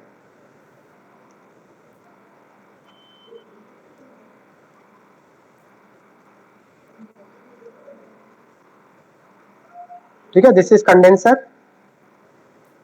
कूलिंग के लिए। तो हम लोग क्या करेंगे, यहाँ पे हमने एक राउंड बॉटम फ्लास्क लिया, इसमें ऑर्थो एंड पैरा नाइट्रोफिनॉल का मिक्सचर लिया है, इसको हम लोग हीट करेंगे। ठीक है, हम लोग क्या करेंगे, हीट करेंगे। तो जब लोग हीट करेंगे तो ऑर्थोनाइट्रोफिनॉल की बॉइलिंग पॉइंट कम है, तो ऑर्थोनाइट्रोफिनॉल पहले ही ऑपरेट होगा, ऊपर जाएगा, यहाँ पे कंडेंसर लगा रखा, कंडेंस होगा, और कंडेंस यहाँ पे क्या हो जाएगा, ऑर्थोनाइट्रोफिनॉल इस कंटेनर में आ जाएगा। पैरानाइट्रोफिनॉल की बॉइलिंग पॉइंट ज्यादा है, तो थोड़ी देर बाद इवापोरेट होगा, तो यहाँ पे जो रिमेनिंग रह जाएगा आफ्टर सम टाइम, तो क्या बचेगा आपका, आफ्टर सम टाइम यहाँ पे क्या बच जाएगा आपका, पैरा बच जाएगा, और ऑर्थो इधर कलेक्ट हो गया, आफ्टर सम टाइम यहाँ पे क्या बचेगा, ओनली पैरा। बात समझ में आ रहा है, this is called steam distillation. Okay, तो हम लोग क्या कर लेंगे यहाँ पे, क्या ये समझ में आ गया, plus M effect, is it clear to all of you? तो OH ग्रुप ने ऑर्थो एंड पैरा पोजीशन पे रिलेटिवली इलेक्ट्रॉन डेंसिटी इंक्रीज किया है, तो हम लोग क्या बोलते हैं कि हम लोग ऐसा बोलेंगे, यहाँ पे बहुत ही इंपॉर्टेंट पॉइंट लिखवा रहा हूं यहाँ पे मैं, कि OH ग्रुप हम लोग बोलेंगे OH group is ortho and para directing group, ortho and para directing group. क्या मतलब, इस टाइप के आपको बहुत सारे स्टेटमेंट देखने को मिलेंगे आगे।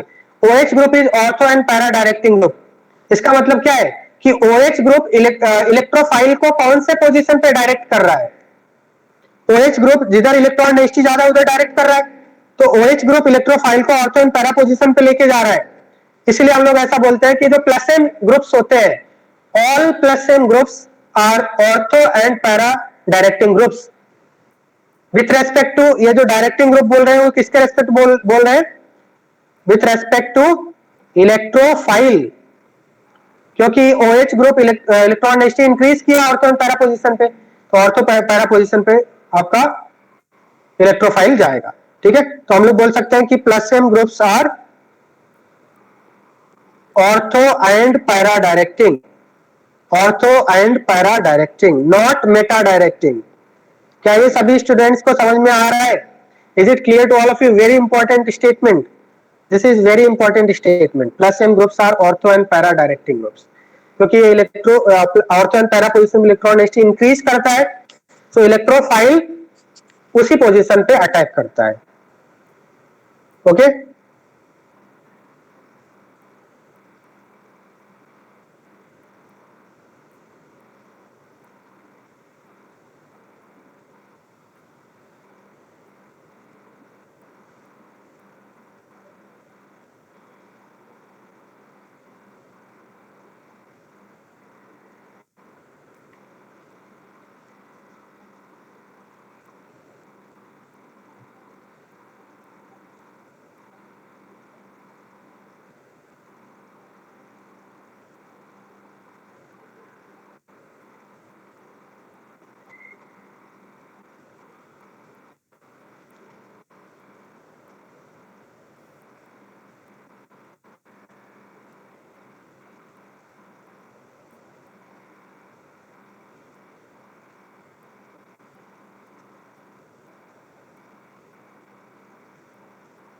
कॉपी कर लिया आपने?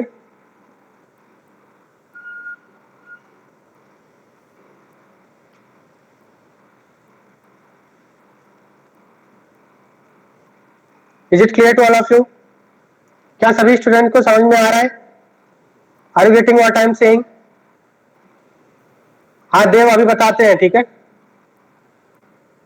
हमेशा डाउट रहता है तुम्हें। जो बताया इधर समझ में आ गया आपको? देव आपके लिए मैं 10 मिनट एक्स्ट्रा रखूंगा क्लास के बाद। बाकी स्टूडेंट को समझ में आ गया सब?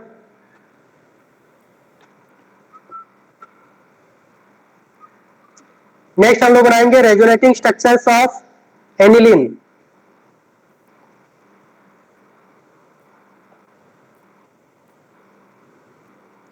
Resonating structures of aniline. तो एनिलीन का सिमिलरली रेजोनेटिंग स्ट्रक्चर बनाना है आपको। एनिलीन में कौन सा फंक्शनल ग्रुप प्रेजेंट होता है? Can you tell me which functional group will be present in aniline? NH2 amine, amine functional group होता है। अब ये बताइए NH2 कैसा होगा आपका? NH2 किस टाइप का इफेक्ट शो करेगा? इलेक्ट्रॉन रिलीजिंग और इलेक्ट्रॉन विड्रॉइंग। नाइट्रोजन के पास लोन पेयर है, इलेक्ट्रॉन रिलीजिंग करेगा। इलेक्ट्रॉन रिलीजिंग, ये भी बेंजीन रिंग में इलेक्ट्रॉन डेंसिटी क्या करेगा? इंक्रीज करेगा। बेंजीन रिंग में इलेक्ट्रॉन डेंसिटी इंक्रीज करेगा, राइट? बात समझ में आ रहा है बेटा? अब इसका हमें रेजोनेटिंग स्ट्रक्चर बनाना है। Can you tell me how many resonating structures will be formed for aniline? Just like phenol. सभी स्टूडेंट को बनाना है साथ में, ये सभी स्टूडेंट को बनाना आना चाहिए रेजोनेटिंग स्ट्रक्चर। तो यहाँ पे कौन सा टाइप का कॉन्जुगेशन है? Loan pair, single, double. Start कीजिए। तो यहाँ पे ये लोन पेयर इधर आएगा, लोन पेयर यहाँ पे आएगा, पाई बॉन्ड बनेगा, पाई बॉन्ड इधर शिफ्ट हो जाएगा, दोनों इलेक्ट्रॉन एक कार्बन के ऊपर आ जाएंगे। सभी स्टूडेंट्स बनाइए रेजोनेटिंग स्ट्रक्चर।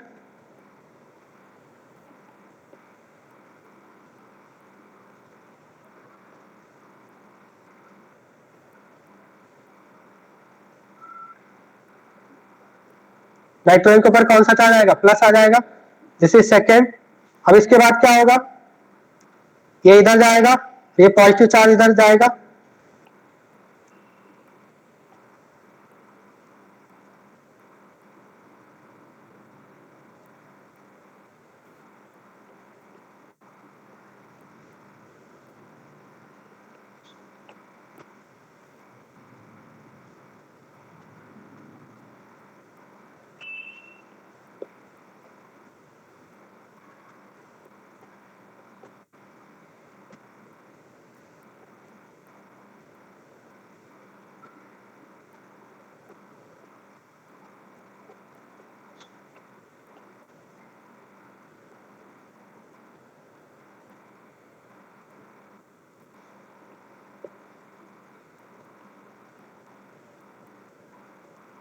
बताइए सभी स्टूडेंट्स को समझ में आ रहा है? क्या ये सभी स्टूडेंट को समझ में आ रहा है? जैसा हमने फिनॉल का बनाया, तो कितने रेजोनेटिंग स्ट्रक्चर बनेंगे यहाँ पे? How many resonating structures are possible for aniline? 5 resonating structures are possible. Again अगर आपको रेजोनेंस हाइब्रिड बनाना है तो आप बना सकते हैं, राइट? यहाँ पे भी जो नेगेटिव चार्ज आ रहा है वो कौन से पोजीशन पे आ रहा है? क्या मेटा पोजीशन पे नेगेटिव चार्ज दिख रहा है आपको? मेटा पोजीशन पे नहीं, मेटा पोजीशन पे हमेशा न्यूट्रल है, मेटा पोजीशन पे नेगेटिव चार्ज नहीं है। बहुत ही इंपॉर्टेंट बात बता रहा हूं, ठीक है? ये क्वेश्चंस आगे क्वेश्चंस में आपको यूज आएगा, ठीक है? तो जो आपका नेगेटिव चार्ज आ रहा है, नेगेटिव चार्ज कौन से पोजीशन पे आ रहा है? आइदर एट ऑर्थो पोजीशन और पैरा पोजीशन। 5 रेजोनेटिंग स्ट्रक्चर आपके एनिलीन पे बन गए और यहाँ पे क्या हो रहा है? ऑर्थो एंड पैरा पोजीशन पे इलेक्ट्रॉन डेंसिटी आ रहा है, right? So here also 5 resonating structures are possible. 5 resonating structure. Resonance hybrid बनाना है तो आप इस तरह से बनाएंगे।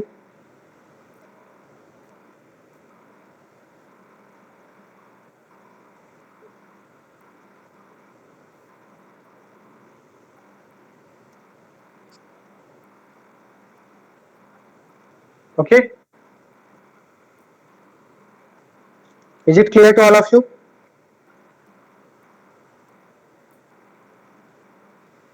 ओके, सपोज मान लो एक क्वेश्चन मैं आपसे पूछता हूं, ओके? एक क्वेश्चन लिखिए, पहले कॉपी कर लीजिए, फिर उसके बाद हम लोग आगे कंटिन्यू करते हैं। कॉपी कर लिया सभी स्टूडेंट ने? हाँ, साथ में कॉपी कर रहे हैं ना? गुड। एनिलीन का अगर हम लोग रिएक्शन करें Cl2 anhydrous AlCl3, anhydrous AlCl3 से तो क्या प्रोडक्ट मिलेगा आपको? Can you tell me what will be product? तो सबसे पहले तो मैं आपको बता दूं ये Cl2 AlCl3 से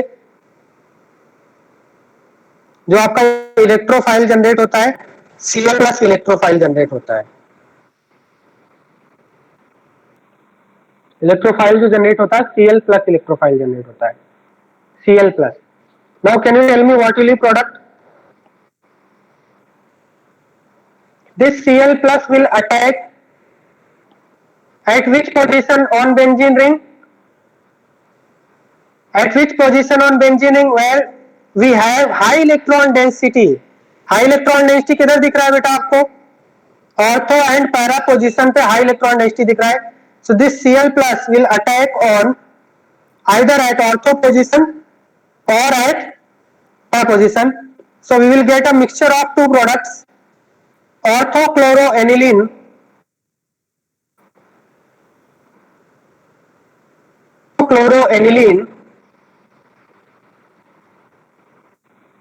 and parachloroaniline।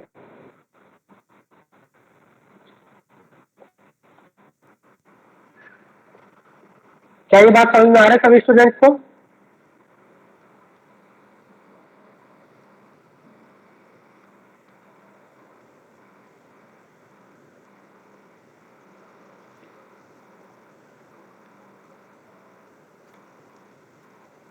क्या ये सभी स्टूडेंट को समझ में आ रहा है? यस और नो करके बताइए, समझ में आ रहा है या नहीं?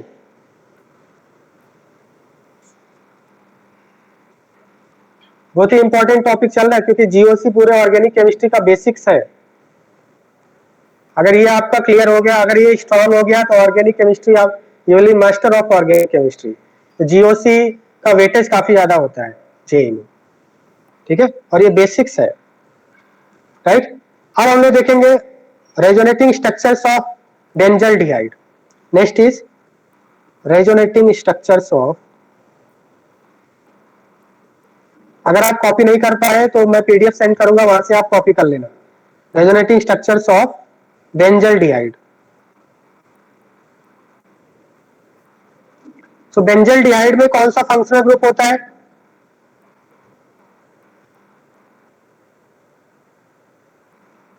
CHO। CHO किस टाइप का ग्रुप होता है? प्लस एम और माइनस एम। मैंने आपको बताया था अगर किसी ग्रुप में C double bond O, N double bond O, C triple bond N आ रहा हो तो वो इलेक्ट्रॉन विड्रॉइंग ग्रुप की तरह बिहेव करता है। बेंजीन से इलेक्ट्रॉन डेंसिटी क्या करता है? डिक्रीज कर देता है। बेंजीन से इलेक्ट्रॉन डेंसिटी विड्रॉ करता है, इलेक्ट्रॉन विड्रॉइंग ग्रुप होता है, माइनस एम ग्रुप होता है, ठीक है। ये बेंजीन से इलेक्ट्रॉन डेंसिटी क्या करेगा? विड्रॉ करेगा। किस तरह से विड्रॉ करेगा? अब रेजोनेटिंग स्ट्रक्चर बनाते हैं इसका। तो यहां पे जो एरो आएगा वो टॉप टू बॉटम होगा या बॉटम टू टॉप होगा? सबसे पहले बताइए आप। यहाँ पे जो एरो होगा वो बॉटम टू टॉप जाएगा। अभी तक एरो टॉप टू बॉटम आ रहा था। अब यहाँ पे देखिए विच type of conjugation is present? Which type of conjugation is present? अगर एनएच बनाना तो कॉन्जुगेशन प्रेजेंट यहाँ पे डबल वाला कॉन्जुगेशन प्रेजेंट है। और किधर जाएगा? मोर इलेक्ट्रोनेगेटिव ऑक्सीजन की तरफ जाएगा इलेक्ट्रॉन क्लाउड। तो यहाँ पे जाएगा और यहाँ पे जो पाई इलेक्ट्रॉन है वो ऑक्सीजन के पास जाएगा।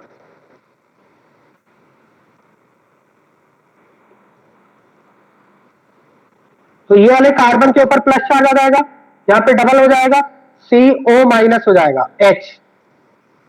क्या ये बात समझ में आ रहा है सभी स्टूडेंट्स को? Is it clear? क्योंकि यहाँ पे एक वैलेंसी कम हो गई। देखिए यहाँ पे कार्बन पहले 4 बॉन्ड था, एक पाई बॉन्ड ब्रेक हो गया, 4 से 3 हो गए। जब कार्बन 3 बॉन्ड आया तो पॉजिटिव चार्ज आता है, एक वैलेंसी कम हो गई, ठीक है। नेक्स्ट रेजोनेटिंग स्ट्रक्चर कैसे बनाएंगे आप? सेम डायरेक्शन में एरो क्या करेंगे? अब कौन सा कॉन्जुगेशन है यहाँ पे? कौन सा कॉन्जुगेशन है? पॉजिटिव सिंगल डबल वाला कॉन्जुगेशन है। एरो सेम डायरेक्शन बनाएंगे, आइदर क्लॉकवाइज और एंटी क्लॉकवाइज। यहाँ पे हम लोग एंटी क्लॉकवाइज चले तो एंटी क्लॉकवाइज बनाना है। बात समझ में आ रहा है ना स्टूडेंट्स को?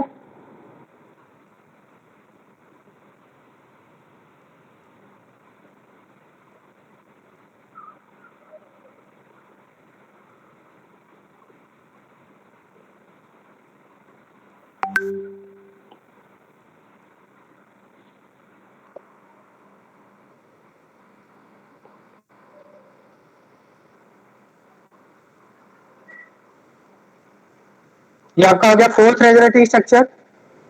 फिर इसके बाद क्या करेंगे, ये जो आपका ऑक्सीजन के ऊपर लोन पेयर है, 3 लोन पेयर, उसमें से एक लोन पेयर यहां आएगा और ये जो पाई इलेक्ट्रॉन क्लाउड है वो ब्रेक होके इधर आ जाएगा। तो ये लास्ट वाले में 2 एरो बनेंगे, मतलब O माइनस ने एक तरह से इलेक्ट्रॉन सप्लाई किया है इस प्लस को। बात समझ में आ रहा है, समझ में आ रहा है या नहीं? O माइनस ने इलेक्ट्रॉन सप्लाई कर दिया प्लस को, तो प्लस न्यूट्रल हो गया और इधर हो गया C double bond O, original structure आ गया। अब अजय इसमें कुछ स्टूडेंट डाउट होता है कि sir third and fifth are identical, क्या ये आइडेंटिकल है? फर्स्ट एंड फिफ्थ आइडेंटिकल नहीं है, क्योंकि यहाँ पे देखिए डबल बॉन्ड की पोजीशन, यहाँ पे देखिए यहाँ पे राइट में है और यहाँ पे लेफ्ट में है। तो जब यहाँ पे पाई बॉन्ड की पोजीशन अगर चेंज हो गई तो उनको डिफरेंट रेजोनेटिंग स्ट्रक्चर काउंट करते हैं। तो ये दोनों आइडेंटिकल नहीं मानेंगे, इन दोनों को 2 डिफरेंट रेजोनेटिंग स्ट्रक्चर हम लोग काउंट करेंगे। See the position of pi bond, is the position of pi bond same in first and fifth? No, so they will be treated as different resonating structure. So here also how many resonating structures are possible for benzaldehyde? 5 resonating structures are possible. अब यहाँ पे देखिए interesting बात क्या है, benzaldehyde ने benzene के ऊपर कैसा चार्ज ले आया? नेगेटिव चार्ज या पॉजिटिव चार्ज? पॉजिटिव चार्ज ले आया। फिनॉल तो नेगेटिव चार्ज ला रहा था, इलेक्ट्रॉन सप्लाई कर रहा था, इलेक्ट्रॉन डेंसिटी इंक्रीज कर दे रहा था फिनॉल, बट बेंजल्डिहाइड ने क्या किया? इलेक्ट्रॉन डेंसिटी डिक्रीज कर दिया, बेंजीन में इलेक्ट्रॉन डेंसिटी डिक्रीज कर दिया, पॉजिटिव चार्ज ले आया। कौन से पोजीशन पे पॉजिटिव चार्ज आ रहा है? क्या सभी पोजीशन पे आ रहा है? क्या मेटा पे पॉजिटिव आ रहा है? No, only at ortho and para position. बात समझ में आ गया सभी स्टूडेंट को? एक बार देख लीजिए रेजोनेटिंग स्ट्रक्चर, फिर एक क्वेश्चन करते हैं हम लोग।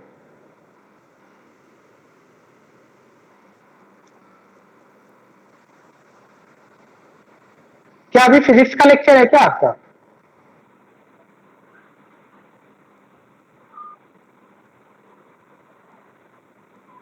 दोनों ही बैचेज में कोई लेक्चर नहीं है ना?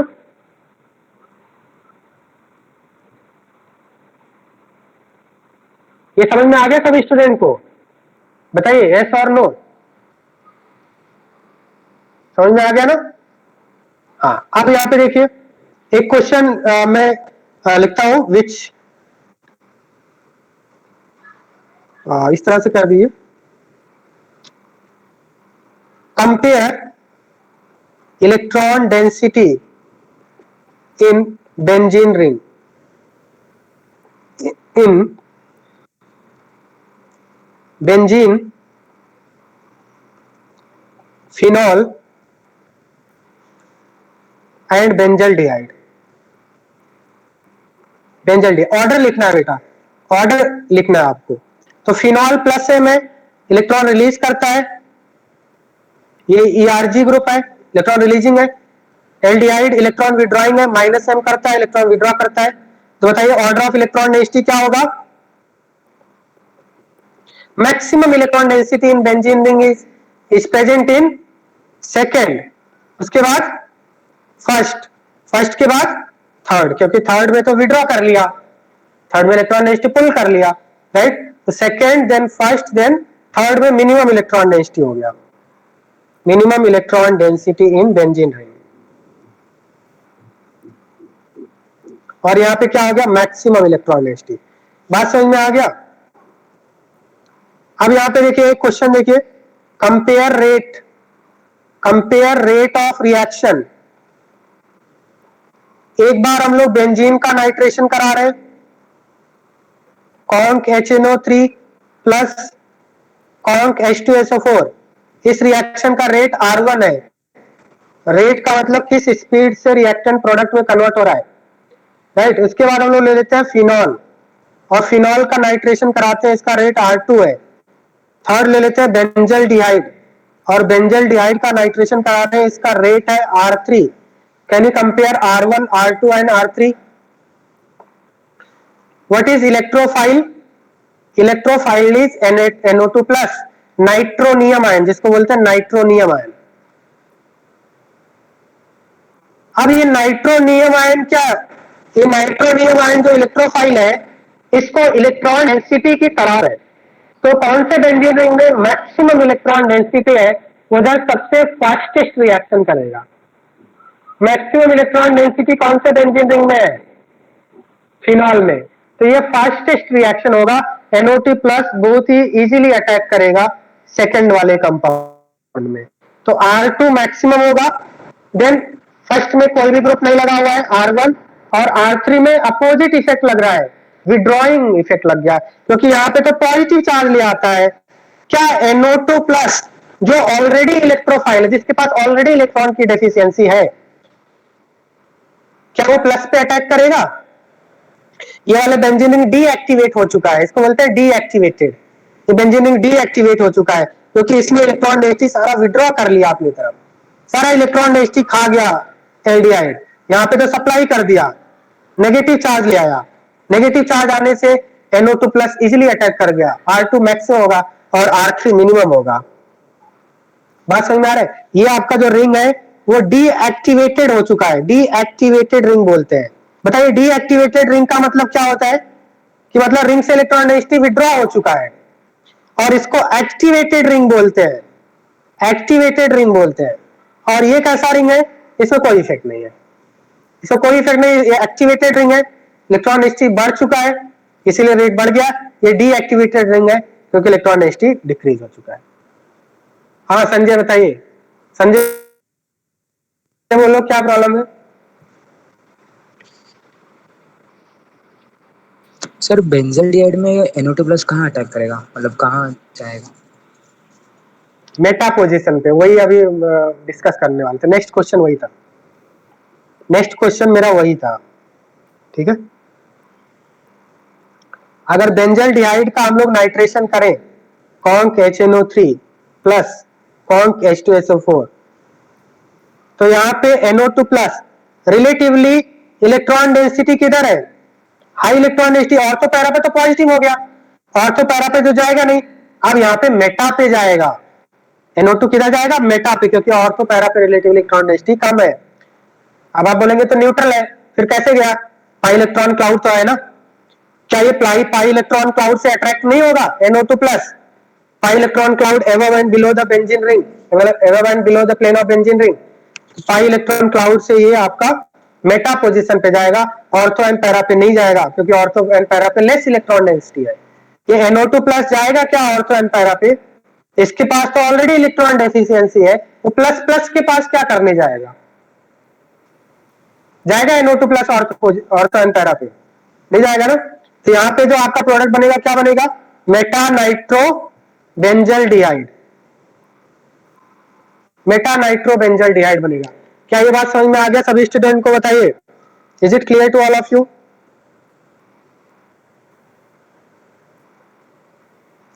तो हम लोग क्या बोलेंगे? CHO group is, important point लिख लेते हैं, CHO group is meta directing. क्या बोलेंगे? Meta directing. OH के बारे में क्या लिखा था बताइए? OH के बारे में क्या बोला था मैंने? OH group is ortho para directing, क्योंकि इलेक्ट्रोफाइल को ऑर्थो पैरा पे ले जाता है, क्योंकि ऑर्थो पैरा पे इलेक्ट्रॉन डेंसिटी ज्यादा होता है। But CHO group is meta directing, and not only CHO, all minus M groups, all minus M groups, all minus M groups, so are meta directing groups, are meta directing groups, all minus M groups are meta directing groups। तो यहां पे हम लोग important point जो है उसको हम लोग यहाँ पे कंक्लूड कर लेते हैं। इंपॉर्टेंट पॉइंट ये है कि जो प्लस M ग्रुप्स होते हैं, जो इलेक्ट्रॉन रिलीजिंग ग्रुप होते हैं, ऑर्थो एंड पैरा पे इलेक्ट्रॉन डेंसिटी इंक्रीज करते हैं। So plus M groups are ortho para directing and activating. Activating का मतलब क्या है, समझ में आ रहा है? रिंग को एक्टिवेट कर देते हैं, रिंग में इलेक्ट्रॉन डेंसिटी इंक्रीज करके रेट ऑफ रिएक्शन को बढ़ा देते हैं, क्योंकि NO2 प्लस को इलेक्ट्रॉन डेंसिटी की तलाश है। तो प्लस M इलेक्ट्रॉन सप्लाई करता है और रेट ऑफ रिएक्शन को इंक्रीज कर देता है, NO2 प्लस और भी इजीली अटैक करता है। एक्टिवेटिंग बोला यहाँ पे मैंने, activating. Whereas minus M groups are, दो यहाँ पे जो मैंने यहाँ पे दो जो पॉइंट यहाँ पे लिख रहा हूं, बहुत ही इंपॉर्टेंट पॉइंट्स है। Plus M groups are ortho para directing and activating, minus M groups are meta directing and activating बोलेंगे या फिर डीएक्टिवेटिंग बोलेंगे? डीएक्टिवेटिंग, क्योंकि ये बेंजीन इलेक्ट्रॉन डेंसिटी डिक्रीज कर देते हैं, NO2 प्लस के अटैक करने के चांसेस कम हो जाएंगे। बात समझ में आ रहा है क्या? ये सभी स्टूडेंट को ये 2 लाइन समझ में आ रहा है? ये जो यहाँ पे मैंने लिखा है, is it clear to all of you? बहुत ही इंपॉर्टेंट पॉइंट है ये।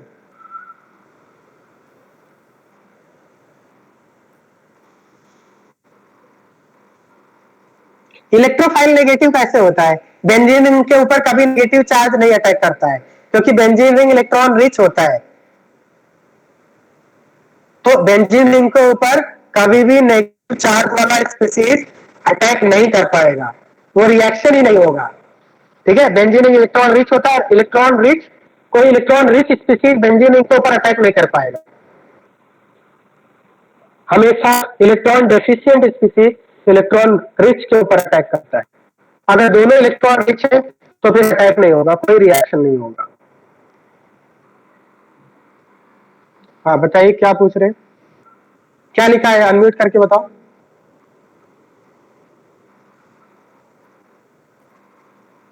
इलेक्ट्रोफाइल पॉजिटिव चार्ज से पता चलेगा ना, पॉजिटिव चार्ज का मतलब इलेक्ट्रोफाइल होता है। अगर कोई इलेक्ट्रॉन डेफिशिएंट स्पीसीज है, जैसे यहाँ पे देखो पॉजिटिव चार्ज है ना, पॉजिटिव का मतलब इलेक्ट्रॉन डेफिशिएंसी, तो उसको इलेक्ट्रोफाइल बोलेंगे। क्या ये सभी स्टूडेंट को समझ में आ गया? बताइए एक बार आप यहाँ पे देख लीजिए, is it clear to all of you?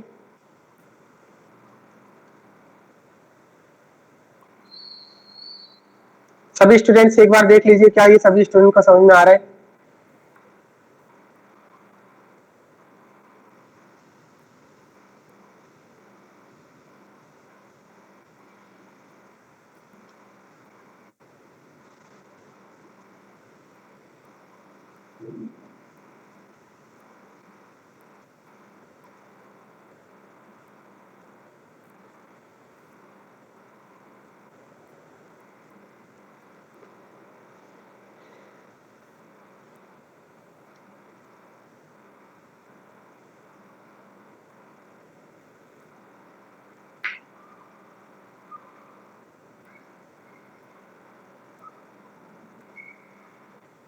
कोई डाउट है बताइए।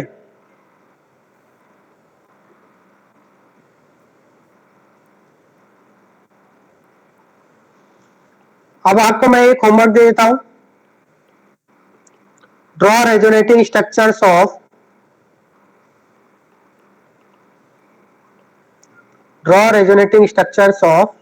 Benzoic acid. Draw all resonating structures of benzoic acid. Benzoic acid क्या होगा? इस तरह से होता है, COH, and write the effect, which effect it will show, plus M or minus M, name of effect। उसमें एक और क्वेश्चन लिखते हैं, बेंजोइक एसिड का अगर आप नाइट्रेशन करेंगे, बेंजोइक एसिड का अगर रिएक्शन करें Cl2 एनाइड्रस AlCl3, तो प्रोडक्ट क्या बनेगा? एनाइड्रस AlCl3, what will be product? ठीक है, सेम कॉन्सेप्ट में मैंने क्वेश्चन दिया है, ये 2 क्वेश्चन करना है। और आज की क्लास में जो भी मैंने पढ़ा है बहुत ही इंपॉर्टेंट है, ये ऑर्गेनिक केमिस्ट्री का बेसिक्स है, ये आपको रिवाइज करना है। बताइए सभी स्टूडेंट को समझ में आ गया? कोई डाउट है किसी को? क्लियर है सभी स्टूडेंट को?